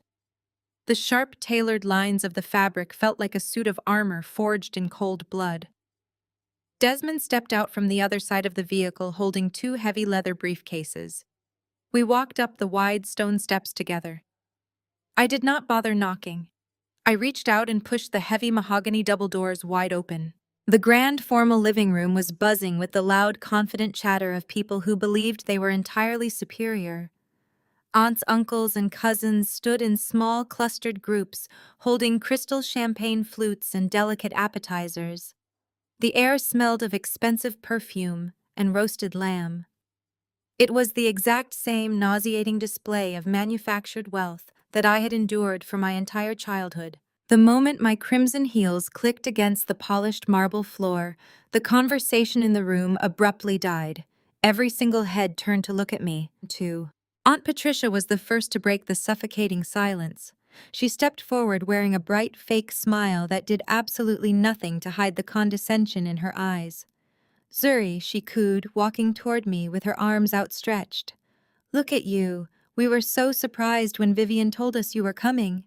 We heard you finally decided to step up and help your father." I smoothly sidestepped her attempted embrace, leaving her arms hovering awkwardly in the empty air. "I did not come here for a hug, Patricia." I stated, my voice perfectly flat. Uncle George chuckled loudly from his position near the grand stone fireplace. He took a long sip of his dark scotch and pointed his glass at me. "It takes maturity to realize you owe your success to your roots. Zuri," he announced, using his booming, authoritative voice. "We are all very proud of you for doing the right thing. Good for you for bringing that tech money back where it actually belongs. Your parents have sacrificed so much for this family. It is about time you paid them back." A chorus of polite, approving murmurs rippled through the gathered relatives. They looked at me with undisguised smugness. They completely believed the narrative Marcus had spun for them. They thought I was the prodigal daughter crawling back in disgrace, seeking their holy forgiveness by offering up my bank account as a family tax. They thought I had finally been broken into obedience. I scanned the large room, absorbing their arrogant faces. Then I found the hosts of this pathetic charade. Vivian was standing near the grand staircase. She was wearing a beautiful designer dress, but her posture was entirely rigid. Her hands gripped a silk napkin so tightly her knuckles were completely white. Her eyes darted nervously between me and the briefcases Desmond was holding. Chloe was hiding in the far corner of the room, sitting rigidly on a velvet accent chair. The golden child was entirely unrecognizable. She wore no makeup. Her hair was pulled back into a severe, tight knot. She kept her head down, refusing to make eye contact with anyone in the room. She looked like a ghost haunting her own fake life. Marcus, however, was still desperately clinging to his shattered ego. He stood in the exact center of the room, acting as the benevolent patriarch holding court. He cleared his throat loudly and tapped his crystal glass with a silver spoon. The sharp chiming sound immediately drew everyone's attention. "Family!" Marcus boomed, his voice echoing against the high vaulted ceiling. "We are gathered here today to celebrate the unbreakable sacred bond of our bloodline. As many of you know, we have faced our share of trials and tribulations over the years. But faith and family always prevail in the end." He smiled warmly, looking around the room at his adoring siblings and nieces and nephews. He pointed a magnanimous hand in my direction. "As you all know, Zuri has found some financial success recently in the corporate world." Marcus continued, his tone dripping with fake pastoral pride.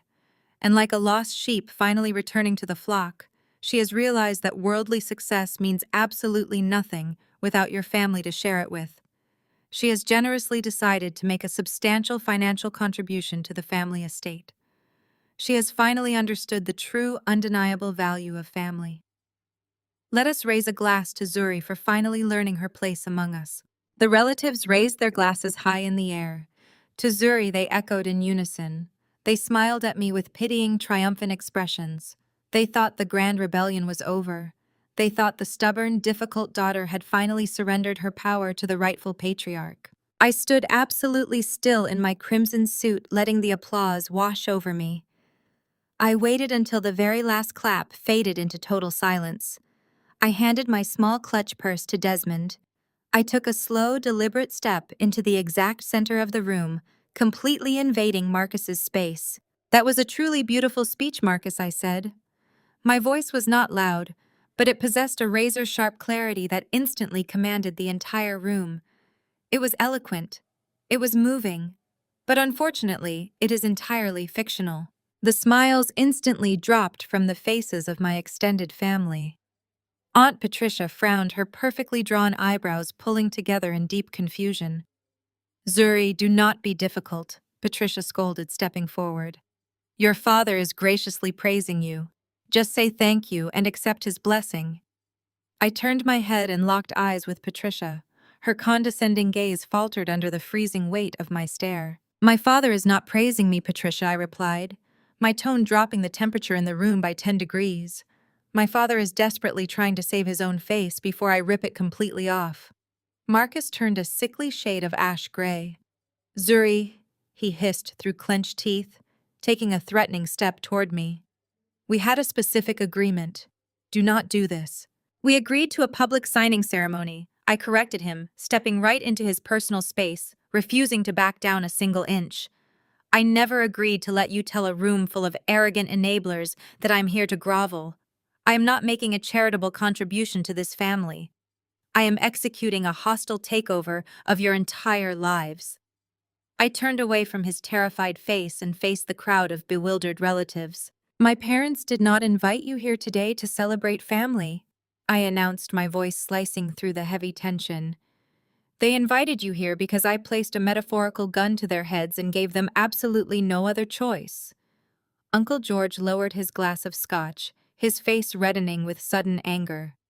"What on earth are you talking about, you insolent girl? Have you lost your mind?" "Desmond," I commanded without taking my eyes off the crowd. "Pass them out." Desmond stepped forward with practiced, lethal efficiency. He opened the heavy leather briefcases. He began walking through the grand living room, handing a thick black legal folder to every single relative. He handed one to Aunt Patricia. He handed one to Uncle George. He handed one to Cousin Sarah. He moved through the crowd until every person who had ever mocked me was holding a heavy piece of the actual truth. "What is this garbage?" Uncle George demanded, slapping the black folder against his palm. I stood tall, radiating absolute, pure, unadulterated power. "Open them," I commanded. "Read exactly what you are holding." The sound of thick paper rustling filled the quiet room as 20 different people opened their folders simultaneously. I watched their faces. I watched the exact moment their arrogant illusions were violently shattered. I watched their eyes widen in absolute profound horror as they read the bold red ink on the very first page. It was the official bank foreclosure notice. It detailed the massive bounced second mortgage. It detailed the shadow loans. It clearly stated that Marcus and Vivian had exactly 24 hours to vacate the premises before law enforcement physically removed them. Aunt Patricia gasped, dropping her champagne flute onto the carpet. The glass shattered, but nobody moved. Marcus Patricia choked out, staring at the paper. "This says the bank seized the house. This says you are totally bankrupt." "Turn to the second page," I instructed, my voice echoing like a judge reading a final sentence. They turned the page. "That is a detailed forensic accounting report of Chloe's husband," I explained, watching my sister flinch violently in her corner. Brad did not just lose a few bad investments. He ran a multi-million-dollar criminal fraud ring. He completely drained my parents' accounts. He drained Chloe's accounts. He left them holding millions of dollars in highly illegal offshore debt. Brad has officially fled the country. He is currently a wanted federal fugitive. The relatives began to panic, murmuring loudly amongst themselves. They looked at Marcus and Vivian as if they were suddenly infected with a highly contagious disease. The wealthy, untouchable patriarch was instantly exposed as a total absolute fool. "And turn to the final page," I said, stepping closer to Uncle George, who was reading the documents with a shaking hand. "That is the property deed to this exact estate," I announced, claiming my ultimate victory. "I purchased this house from the bank entirely in cash 2 hours ago. This property now belongs to my corporate holding, LLC. Marcus and Vivian are no longer the wealthy owners of this suburban castle. As of this exact second, they are my legal tenants." I turned to face the entire room, projecting my voice so every single relative could hear their own devastating failure. "They did not bring you here today to celebrate my return," I stated, a cold, triumphant smile finally touching my lips.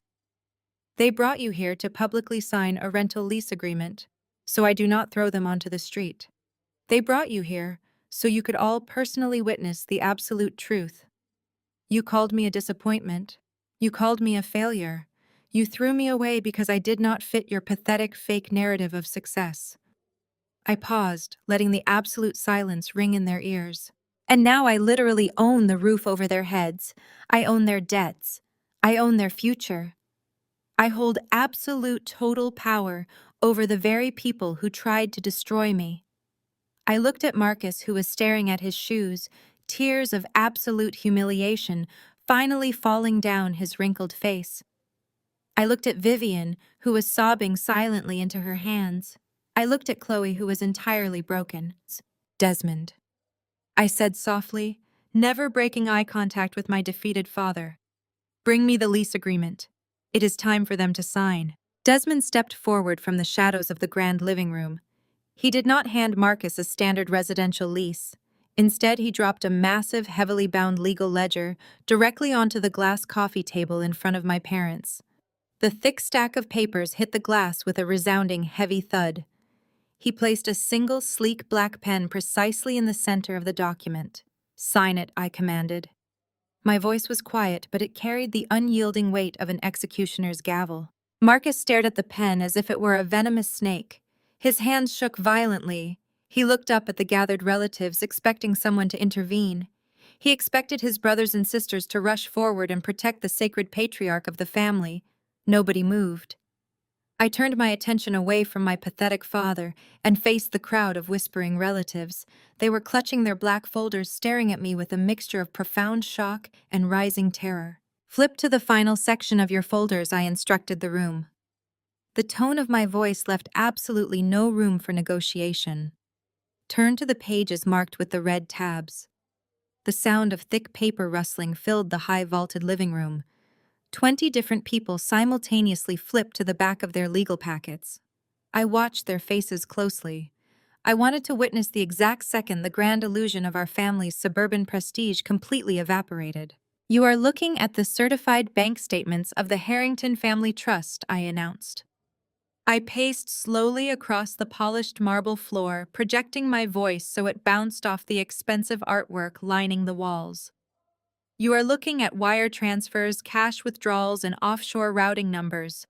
You are looking at exactly how the sausage is made in this pristine high society family." Aunt Patricia let out a sharp, audible gasp. Her perfectly manicured hand flew up to cover her mouth. She stared at the pages, her eyes wide with total disbelief. "My parents did not build this empire through hard work and divine blessing." I continued, letting my words strike them like physical blows. "They built it through systematic, calculated embezzlement." My father, Reverend Marcus, stood in his pulpit every single Sunday and preached to you about moral integrity and righteous living. My mother, Vivian, hosted your lavish charity galas in this very room, parading around in designer gowns paid for by stolen money. They built a magnificent, flawless facade of absolute excellence. And they funded every single inch of it by stealing $4.2 million from their own child.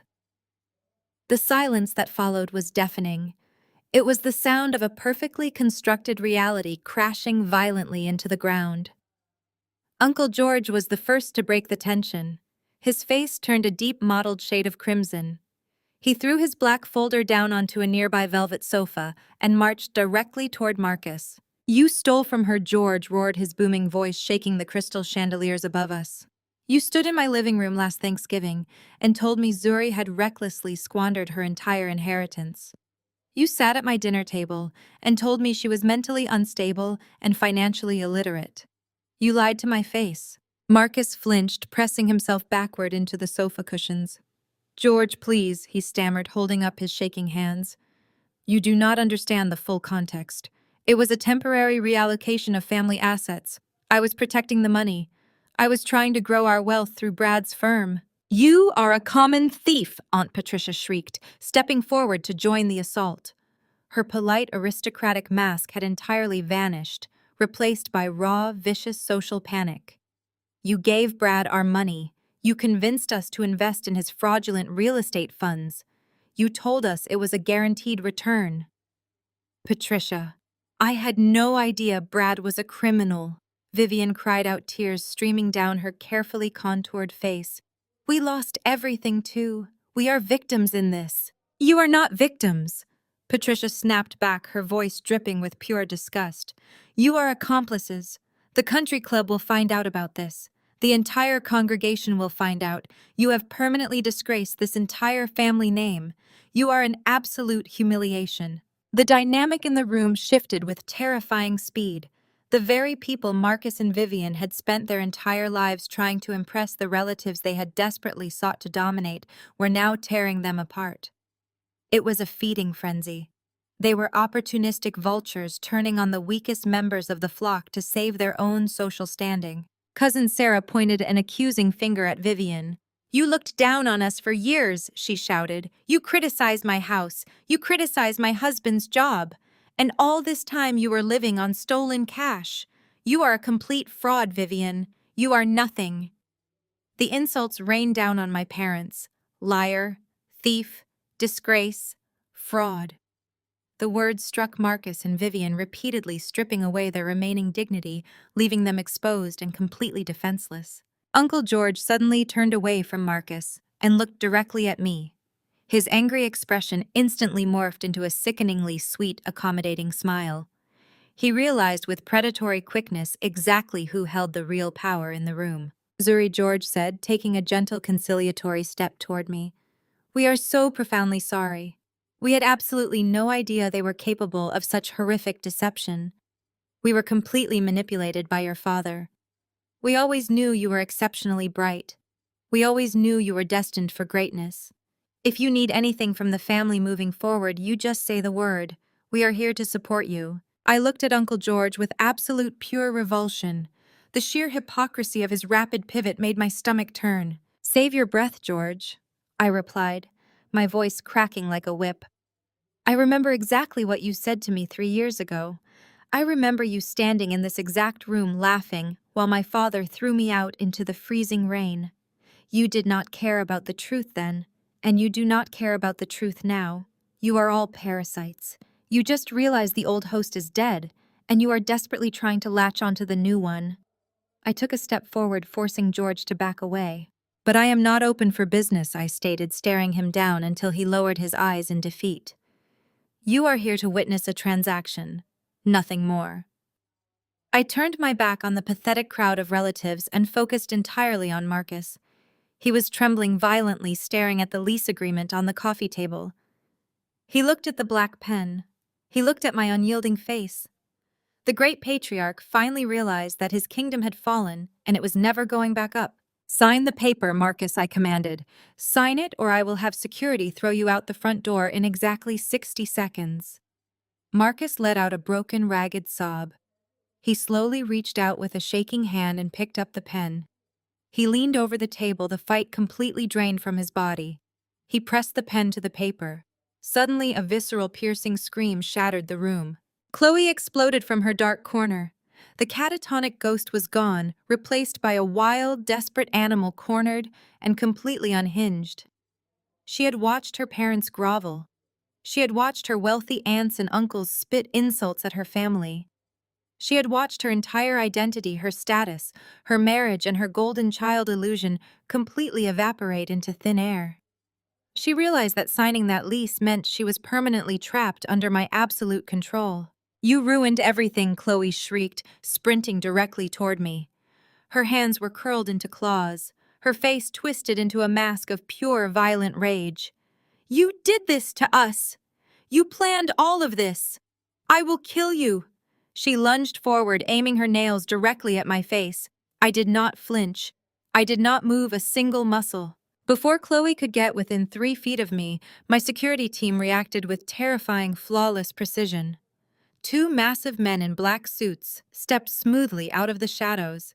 They intercepted her mid-lunge. One guard grabbed her right arm, twisting it firmly but securely behind her back. The other guard caught her left shoulder, instantly neutralizing her forward momentum. They lifted her effortlessly off the polished floor.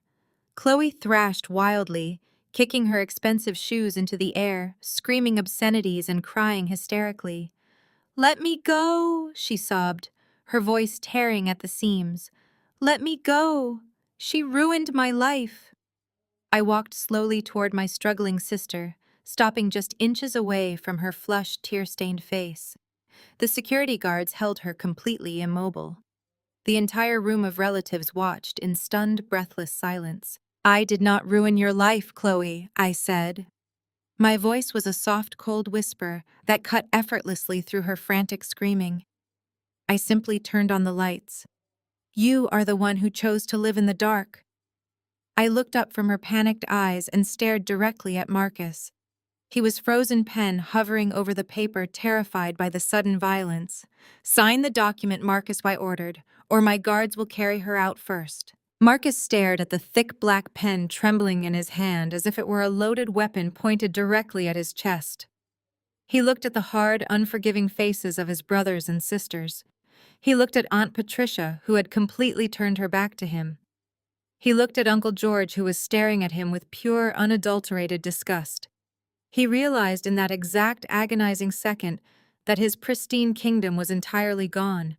He did not look at his crying wife. He did not look at his screaming daughter. He did not look at me. He simply bowed his head in absolute defeat and pressed the pen to the paper. The sound of the metal tip scratching against the thick parchment echoed loudly in the cavernous living room. He signed the first page. He signed the second page. He signed away his absolute ownership, his pride, his fake legacy, and his entire future.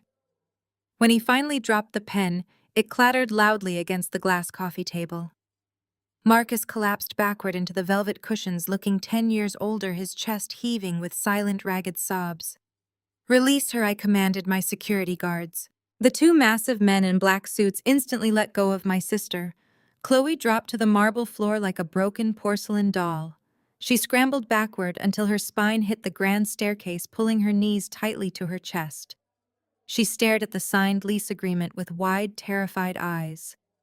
The magnificent, flawless facade of their manufactured black excellence was completely obliterated. It was a lie built on stolen money. It was a lie built on shattered trust. It was a lie built on my back. And now the lie was entirely dead. The relatives began moving toward the front hallway, desperate to distance themselves from the radioactive fallout of my parents' total bankruptcy. They wanted to flee before the stench of poverty and criminal fraud permanently attached itself to their own social standing. Nobody made it to the exit. The heavy mahogany double doors suddenly, violently crashed open. The heavy brass handles slammed against the interior walls with a deafening crack. The cold winter wind whipped into the grand living room, carrying the sharp scent of incoming snow. Brad stood in the doorway. The golden son-in-law, the brilliant investment banker, the flawless husband who had always looked down his nose at my very existence, was completely unrecognizable. His usually immaculate tailored suit was severely wrinkled and stained with sweat. His expensive silk tie was yanked loose, hanging crookedly around his neck. His eyes were wide, wild, and completely bloodshot. He was breathing heavily, dragging a massive black canvas duffel bag behind him. He did not notice the frozen, shocked crowd of relatives staring at him. He did not notice his wife weeping on the floor. He did not notice me standing in the center of the room in my sharp crimson suit. He was entirely consumed by the frantic, desperate energy of a cornered rat. "Chloe," he barked, his voice cracking with panicked urgency. "Get up right now. Go to the master bedroom and empty the jewelry safe. Leave the boxes, just take the stones. Grab the bearer bonds from your father's desk. We have exactly 20 minutes before the private charter leaves Teterboro. Move your ass." He dropped the heavy canvas bag onto the marble floor. He marched directly toward the antique side table and grabbed a priceless silver candlestick, shoving it ruthlessly into his bag. He moved with chaotic, erratic speed, ripping a small, expensive oil painting right off the living room wall. "Brad, what are you doing?" Chloe whispered, her voice trembling with sheer disbelief. She watched the man she thought made her superior to the entire world, acting like a common, desperate street thief. "I said move!" Brad screamed, completely ignoring her tears. "The offshore accounts are frozen. Somebody tipped off the regulatory board. The entire fund is completely liquidated, and the feds are already raiding the downtown office. We need untraceable assets right now, or we are going to spend the rest of our natural lives in a federal penitentiary. Get the damn watches, Chloe." He turned around to grab a crystal decanter from the bar cart. That was the exact moment his frantic, bloodshot eyes finally registered the crowd standing in the room. He froze, his hand hovering awkwardly over the expensive glassware. He looked at Aunt Patricia, who was clutching her pearls in absolute horror. He looked at Uncle George, who was glaring at him with homicidal rage.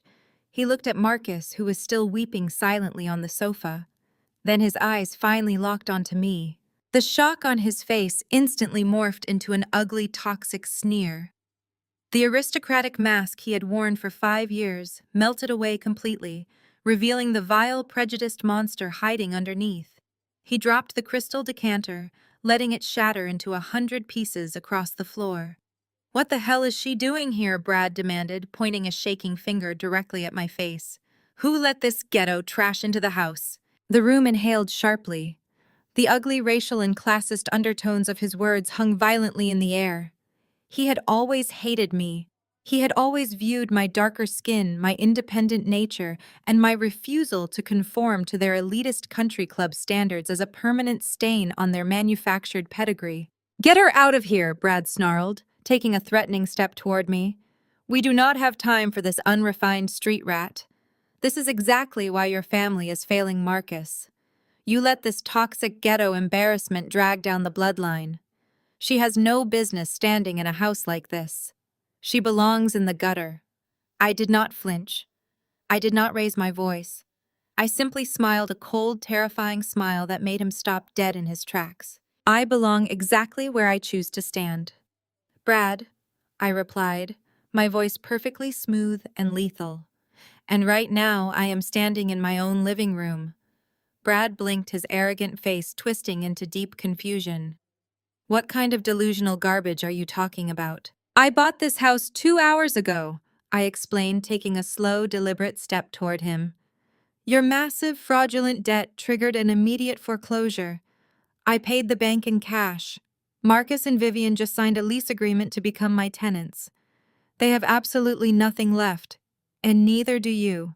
Brad let out a harsh, mocking laugh, but the sound was entirely hollow. His eyes darted nervously around the room, looking for anyone to validate his superiority. You think you can outsmart me, you pathetic little bitch? I manage billions of dollars. I move markets. You are nothing but a petty, resentful loser playing dress-up. I have accounts in the Cayman Islands that you cannot even comprehend. I have money stashed away that will keep me untouchable for the rest of my life. I took another slow step forward, invading his space, projecting absolute dominance. You had accounts in the Cayman Islands, I corrected him, my crimson suit burning like a warning light in his peripheral vision. You had money stashed away. But the thing about offshore shell companies, Brad, is that they require digital routing authorizations. And my corporate cybersecurity firm specializes in tracking fraudulent digital routing authorizations. Brad stopped breathing. The color completely drained from his face, leaving him a sickly pale gray. I did not just buy this house, Brad. I whispered, my voice echoing loudly in the silent room.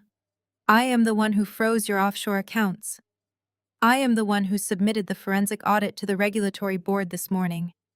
I am the one who tipped off the federal investigators.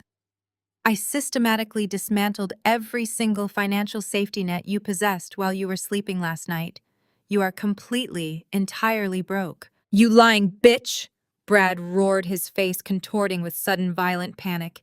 He dropped his canvas bag and lunged directly at me, his hands reaching out to grab my throat. My security guards instantly moved to intercept him, but I simply held up a single sharp finger, stopping them in their tracks. I smoothly stepped out of Brad's path, letting his own chaotic momentum carry him forward. I reached out and casually pulled the heavy mahogany front doors wide open, exposing the grand stone porch to the freezing winter air. Brad stumbled, trying to catch his balance. He looked up toward the open doorway, ready to turn and run for his waiting car. He froze, completely paralyzed by what was waiting on the other side of the threshold. Two men wearing dark navy windbreakers with the letters FBI printed in bold, bright yellow across their chests stepped firmly out of the shadows of the motor court. Behind them, three black tactical SUVs silently blocked the end of the driveway, their red and blue lights flashing rhythmically against the snow-covered trees. Bradley Sterling, the lead agent, announced, stepping over the threshold into my house. His voice was deep, official, and devoid of any emotion. He held up a thick manila folder. We have a federal warrant for your immediate arrest on 72 counts of wire fraud, cross-border financial racketeering, and grand larceny.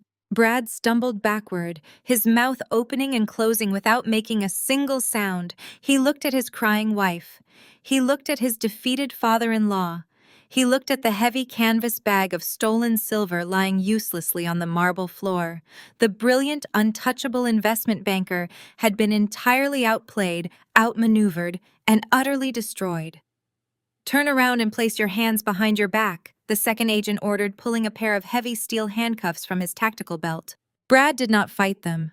The absolute reality of his destruction crushed the last remaining ounce of arrogance from his body. He slowly turned around, placing his shaking hands behind his back. The sharp metallic clicking of the handcuffs snapping shut echoed loudly through the silent living room. It was the final, definitive sound of justice. The agents grabbed him by his expensive tailored jacket and marched him roughly out the front door, down the stone steps, and directly toward the waiting federal vehicles.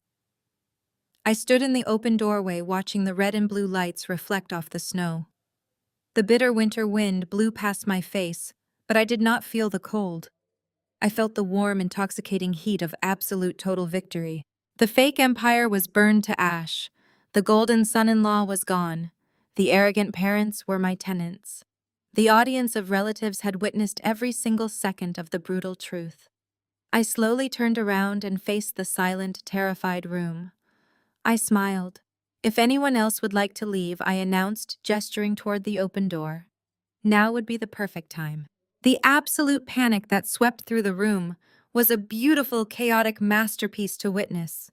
The wealthy, arrogant relatives who had stood around drinking my parents' champagne and celebrating my supposed submission did not walk toward the front door. They scrambled. They fled like terrified rats escaping a sinking, burning ship. I watched them run. I watched them abandon my parents. I watched them shed their fake pious loyalty the exact second it became financially inconvenient to maintain it. Aunt Patricia practically tripped over her own expensive designer heels in her desperate rush to reach the motor court. Uncle George did not say another word. He did not look back. He simply lowered his head and pushed his way through the heavy mahogany doors, desperate to distance his own pristine reputation from the radioactive fallout of my parents' criminal disgrace. They ran from the truth. They ran from the poverty. They ran from the absolute, undeniable humiliation. Within 60 seconds, the grand, echoing living room was completely emptied of its audience. There was only the howling winter wind blowing through the open doorway, the shattered pieces of crystal glittering on the floor, and the heavy, suffocating silence of total ruin. I signaled to Desmond. He walked forward and firmly pulled the heavy double doors shut, cutting off the cold wind and sealing my family inside their own customized tomb. Chloe was entirely alone in the center of the marble floor. The golden child was entirely broken. She was entirely empty. She was entirely defeated. Her husband was a federal prisoner on his way to a maximum security holding cell. Her money was gone. Her status was gone. Her entire manufactured identity was completely gone. She had built her entire existence on the foundation of being better than me, and now that foundation had been vaporized. She slowly sank to her knees. She fell hard against the cold stone. She did not scream. She did not cry. She did not fight anymore. She just wrapped her arms around her stomach and rocked back and forth, staring blankly at the canvas duffel bag Brad had abandoned on the rug. She was nothing without his money. She was nothing without his status. She was nothing without the illusion of her perfect life. Marcus and Vivian were left standing in the ruins of their manufactured excellence. The great Reverend and his flawless high society wife had been stripped of every single defense mechanism they possessed. Their congregation would read about the FBI raid in the morning paper. Their country club friends would gossip about their stolen wealth. They had absolutely nowhere to hide. Marcus fell to his knees next to Chloe. His broad shoulders shook with violent, ragged sobs. The patriarch was dead. Vivian, however, was still desperately fighting the rising tide of her own destruction. She practically lunged across the space between us. She grabbed my arm with her shaking, perfectly manicured hands. I did not pull away. I let her feel the cold, rigid fabric of my crimson suit. I let her feel the absolute, impenetrable wall of my resolve. "Zuri, please," Vivian begged, her voice cracking into a pathetic, high-pitched whine. "Please, you have to stop this. You proved your point. You showed everyone how powerful you are. You embarrassed us. We accept it. We accept our punishment. But please, you cannot let the bank take the house. You cannot let us lose the estate." She fell to her knees right in front of me, her designer gown pooling around her on the floor. She looked up at me with wide, terrified, tear-streaked eyes. "Just sign the check, Zuri," she pleaded, her fingers digging desperately into my sleeve. "We know you have the money. We know you bought the debt. Just sign a check and clear the default. Save the house. Save our home. I am begging you. We are begging you. You are our daughter. You are our own flesh and blood. You cannot leave us with absolutely nothing." I looked down at the woman who had spent my entire childhood treating me like a disease. I wanted her to feel the cold. I wanted her to feel the emptiness. I wanted her to feel the exact agonizing despair she had forced down my throat for 25 years. I wanted her to drown in it. I slowly reached into the interior pocket of my suit jacket. I pulled out my heavy corporate checkbook. I pulled out my silver fountain pen. The room instantly held its breath. The heavy, suffocating panic suspended for one fragile, pathetic second. Marcus looked up from the floor, a glimmer of desperate, pathetic hope lighting up his wet eyes. Vivian gasped with pure, unadulterated relief. She actually smiled. She thought blood would save her. She thought I still craved her maternal approval. She thought her tears could still manipulate my actions. I uncapped the silver pen. I wrote the exact amount of their default. I wrote the numbers slowly. I wrote the numbers deliberately. I wrote them with the absolute precision of an executioner signing a final, unavoidable death warrant. I signed my name at the bottom of the heavy paper with a sharp, aggressive flourish. I tore the check from the binding. The crisp, ripping sound echoed loudly in the silent room. Marcus reached out his trembling hand to take it. Vivian held her breath, her eyes tracking the small piece of paper that represented her total salvation. I did not give it to them. I did not even look at their outstretched hands. I smoothly stepped past my kneeling parents. I walked directly toward the shadowy archway of the formal dining room. "Mr. Sterling," I called out, my voice ringing with total, unyielding authority, "we are ready to conclude the transaction." A tall, sharp-featured man wearing a tailored charcoal suit stepped out from the shadows of the dining room. He had been standing there the entire time, quietly observing the destruction of the Addams family empire. He was the senior executive representative from the central bank. I handed the check directly to him. He inspected the amount, inspected the signature, and offered a crisp, professional nod. "The funds are verified and the transaction is officially complete." "Miss Addams," he stated, sliding the check securely into his leather portfolio. "The default is cleared. The deed transfer is fully executed." I turned back to face my parents. Their hands were still hovering in the empty air. Their faces had frozen into masks of pure, incomprehensible horror. The fragile hope I had allowed them to feel shattered into a million jagged pieces. "The bank is fully satisfied," I announced, savoring the absolute devastation in their eyes. "But I am not signing this house over to you. I did not pay off your debt to save your pride. I paid it off to assume total ownership. This house officially belongs to me. The ground you are kneeling on belongs to me. The roof over your head belongs to me. You are trespassing on my private property." Vivian let out a strangled, breathless gasp. She fell backward, catching herself on the glass coffee table. Marcus simply stared at me, his mouth open, entirely paralyzed by the sheer calculating ruthlessness of my maneuver. "Desmond," I said, not breaking my freezing stare with my parents. Desmond stepped forward, his posture rigid, his expression completely blank. "Yes, Miss Addams." "Give them exactly 1 hour to vacate my property," I commanded. My voice was a weapon and I was driving it straight through their chests. They are allowed to take their personal clothing and basic toiletries. They are not allowed to take the artwork. They are not allowed to take the silver. They are not allowed to take a single piece of furniture. Everything inside these walls was purchased with stolen trust fund money, and everything inside these walls stays here. If they try to take anything else, call the police and have them arrested for theft. If they are not off my property in exactly 60 minutes, physically drag them out the front door. The absolute finality of my order hung heavy and suffocating in the cold air.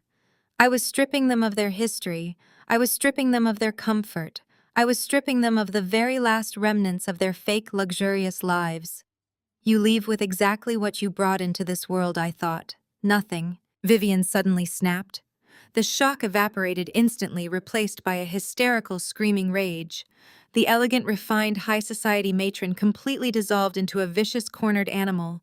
She scrambled to her feet, her face dark red, the veins in her neck bulging against her skin. "You cannot do this!" Vivian shrieked, her voice tearing violently through the silent room. She pointed a shaking, accusing finger directly at my face. "You are a monster. You are a sick, twisted, cold-blooded monster. We gave you life. We raised you. We are your parents. You cannot throw your own family onto the street to freeze. You have no soul." I stood perfectly still. I did not raise my voice. I did not show a single ounce of emotion. I simply let her screaming echo fade against the high walls of the mansion I now owned. I looked at her with eyes as cold and dark as deep winter water. You stopped being my parents the day you decided my total destruction was an acceptable casualty for your lifestyle, I replied, my voice dropping into a soft, lethal whisper that demanded absolute silence. I am not cold-blooded, Vivian. I am just the exact monster you created in the dark. Now get out of my house. Vivian recoiled as if my words had physically burned her skin. The last desperate flicker of hope in her eyes was completely extinguished, replaced by the cold, terrifying realization that she was dealing with a woman who had entirely removed her heart. She looked at me and finally saw the absolute void where my daughterly affection used to live. The timer has officially started, I announced, pulling my phone from the pocket of my crimson suit. You have exactly 59 minutes left. Desmond stepped forward with lethal efficiency, signaling the security team waiting in the hallway. They did not hand my parents imported Italian leather luggage or vintage steamer trunks. Desmond handed Marcus, Vivian, and Chloe thick black industrial heavy-duty trash bags. Vivian stared at the plastic bag in her hand, her lips trembling violently. We cannot pack our things in garbage bags, she whispered, the sheer indignity of the situation finally breaking her voice. My designer gowns will be completely ruined. Those designer gowns were purchased with my stolen trust fund money, Desmond informed her, his tone completely devoid of any human sympathy. You are permitted to take basic casual clothing, undergarments, and essential toiletries. Nothing more. Chloe was entirely non-functional. A female security guard had to escort my sister into her former suite and physically point to the plain sweatpants and simple sweaters she was allowed to take. The golden child moved like an animated corpse, numbly shoving folded fabric into a black plastic bag. At one point, she tried to slip a diamond tennis bracelet into the pocket of her coat. The guard silently stepped forward and held out her hand until Chloe, weeping tears of absolute defeat, surrendered the jewelry. Every single asset, every sparkling jewel, every ounce of stolen luxury was violently stripped away from them. Marcus packed his belongings in total absolute silence. The great patriarch, the booming voice of the congregation, was reduced to a hollow, shuffling shell. He placed his basic cotton shirts and plain trousers into a garbage bag, his hands shaking so badly he could barely pull the plastic drawstrings closed. He did not look in the mirror. He did not look at his crying wife. He was completely trapped in the suffocating prison of his own shattered ego. The 60 minutes expired with ruthless precision. My security team escorted the three of them down the grand sweeping staircase and toward the front doors. There were no luxury town cars waiting for them in the motor court. The expensive vehicles parked in the driveway officially belonged to the bank and the federal investigators who were currently seizing Brad's assets. My parents and my sister would have to walk the entire half-mile down the long, winding driveway to reach the main public road. I did not watch them walk out the front door. Instead, I turned and walked up the grand staircase. I moved down the long hallway and entered the massive master suite that had belonged to Marcus and Vivian just 1 hour ago. I walked across the plush carpet, pushed open the heavy glass French doors, and stepped out onto the grand stone balcony that overlooked the front of the estate. The winter air was incredibly sharp, biting at my skin, but the freezing temperature did not bother me at all. I felt a deep, radiant warmth spreading through my chest. I looked down at the wide, snow-covered motor court. Marcus, Vivian, and Chloe were slowly trudging down the grand stone steps. They looked incredibly small. They were shivering in the wind, carrying heavy black garbage bags over their shoulders.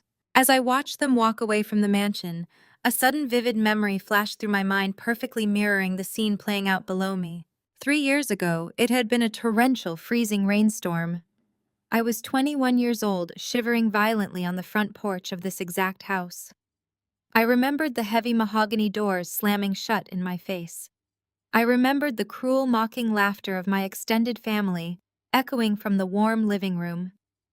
I remembered Marcus opening the door one final time, holding a single crumpled $50 bill. He had thrown it directly into a muddy puddle at my feet. He told me I was a worthless disappointment. He told me to take the garbage money and never show my face in his kingdom again. I remembered kneeling in the freezing mud, my tears mixing with the cold rain, picking up that wet piece of paper. I blinked, bringing myself back to the present moment. The rain was replaced by falling snow. The terrified, discarded daughter was replaced by the undisputed owner of the empire. The wealthy, arrogant parents were replaced by broken, bankrupt tenants carrying their pathetic belongings in trash bags. They walked directly beneath the grand balcony. I reached into the interior pocket of my crimson suit jacket and pulled out a small, clear square. It was the exact $50 bill Marcus had thrown at me 3 years ago. I had carefully dried it, pressed it flat, and laminated it in thick, heavy plastic. I had carried it with me every single day as a permanent reminder of my promise. I leaned over the stone railing and flicked my wrist. The heavy plastic square caught the bitter winter wind. It fluttered downward, spinning rapidly in the cold air before landing with a soft slap onto the snowy pavement directly in front of Marcus's feet. Marcus stopped walking. He stared down at the laminated $50 bill resting on the pristine white snow. He slowly raised his head, looking all the way up to the master balcony. I stood tall, silhouetted against the grand stone architecture of my new home. I looked down at the man who had tried to bury me alive.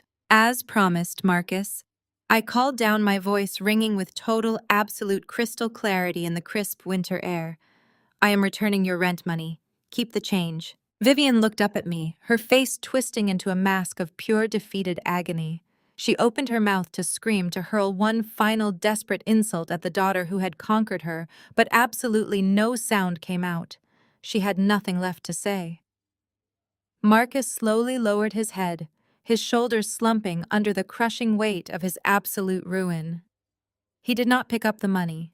He simply tightened his grip on his black garbage bag, turned his back to the mansion, and continued his long, humiliating walk out of the gates. I stood on the balcony and watched them until they were nothing more than 3 tiny dark specks disappearing into the falling snow. The heavy iron gates of the estate slowly swung shut behind them, locking with a deep, resonant metallic clang. The camera slowly pulls back, moving away from the balcony, capturing my figure, standing alone in the sharp crimson suit against the massive stone facade of the conquered mansion. A deep, powerful orchestral score begins to swell, wrapping the scene in a feeling of dark, undeniable triumph. I turn away from the winter wind and slowly walk back inside the house, closing the heavy glass doors behind me, entirely sealing my new kingdom. People always use the word family as a pair of handcuffs to bind you to their toxicity. They expect you to bleed dry to keep their illusions alive.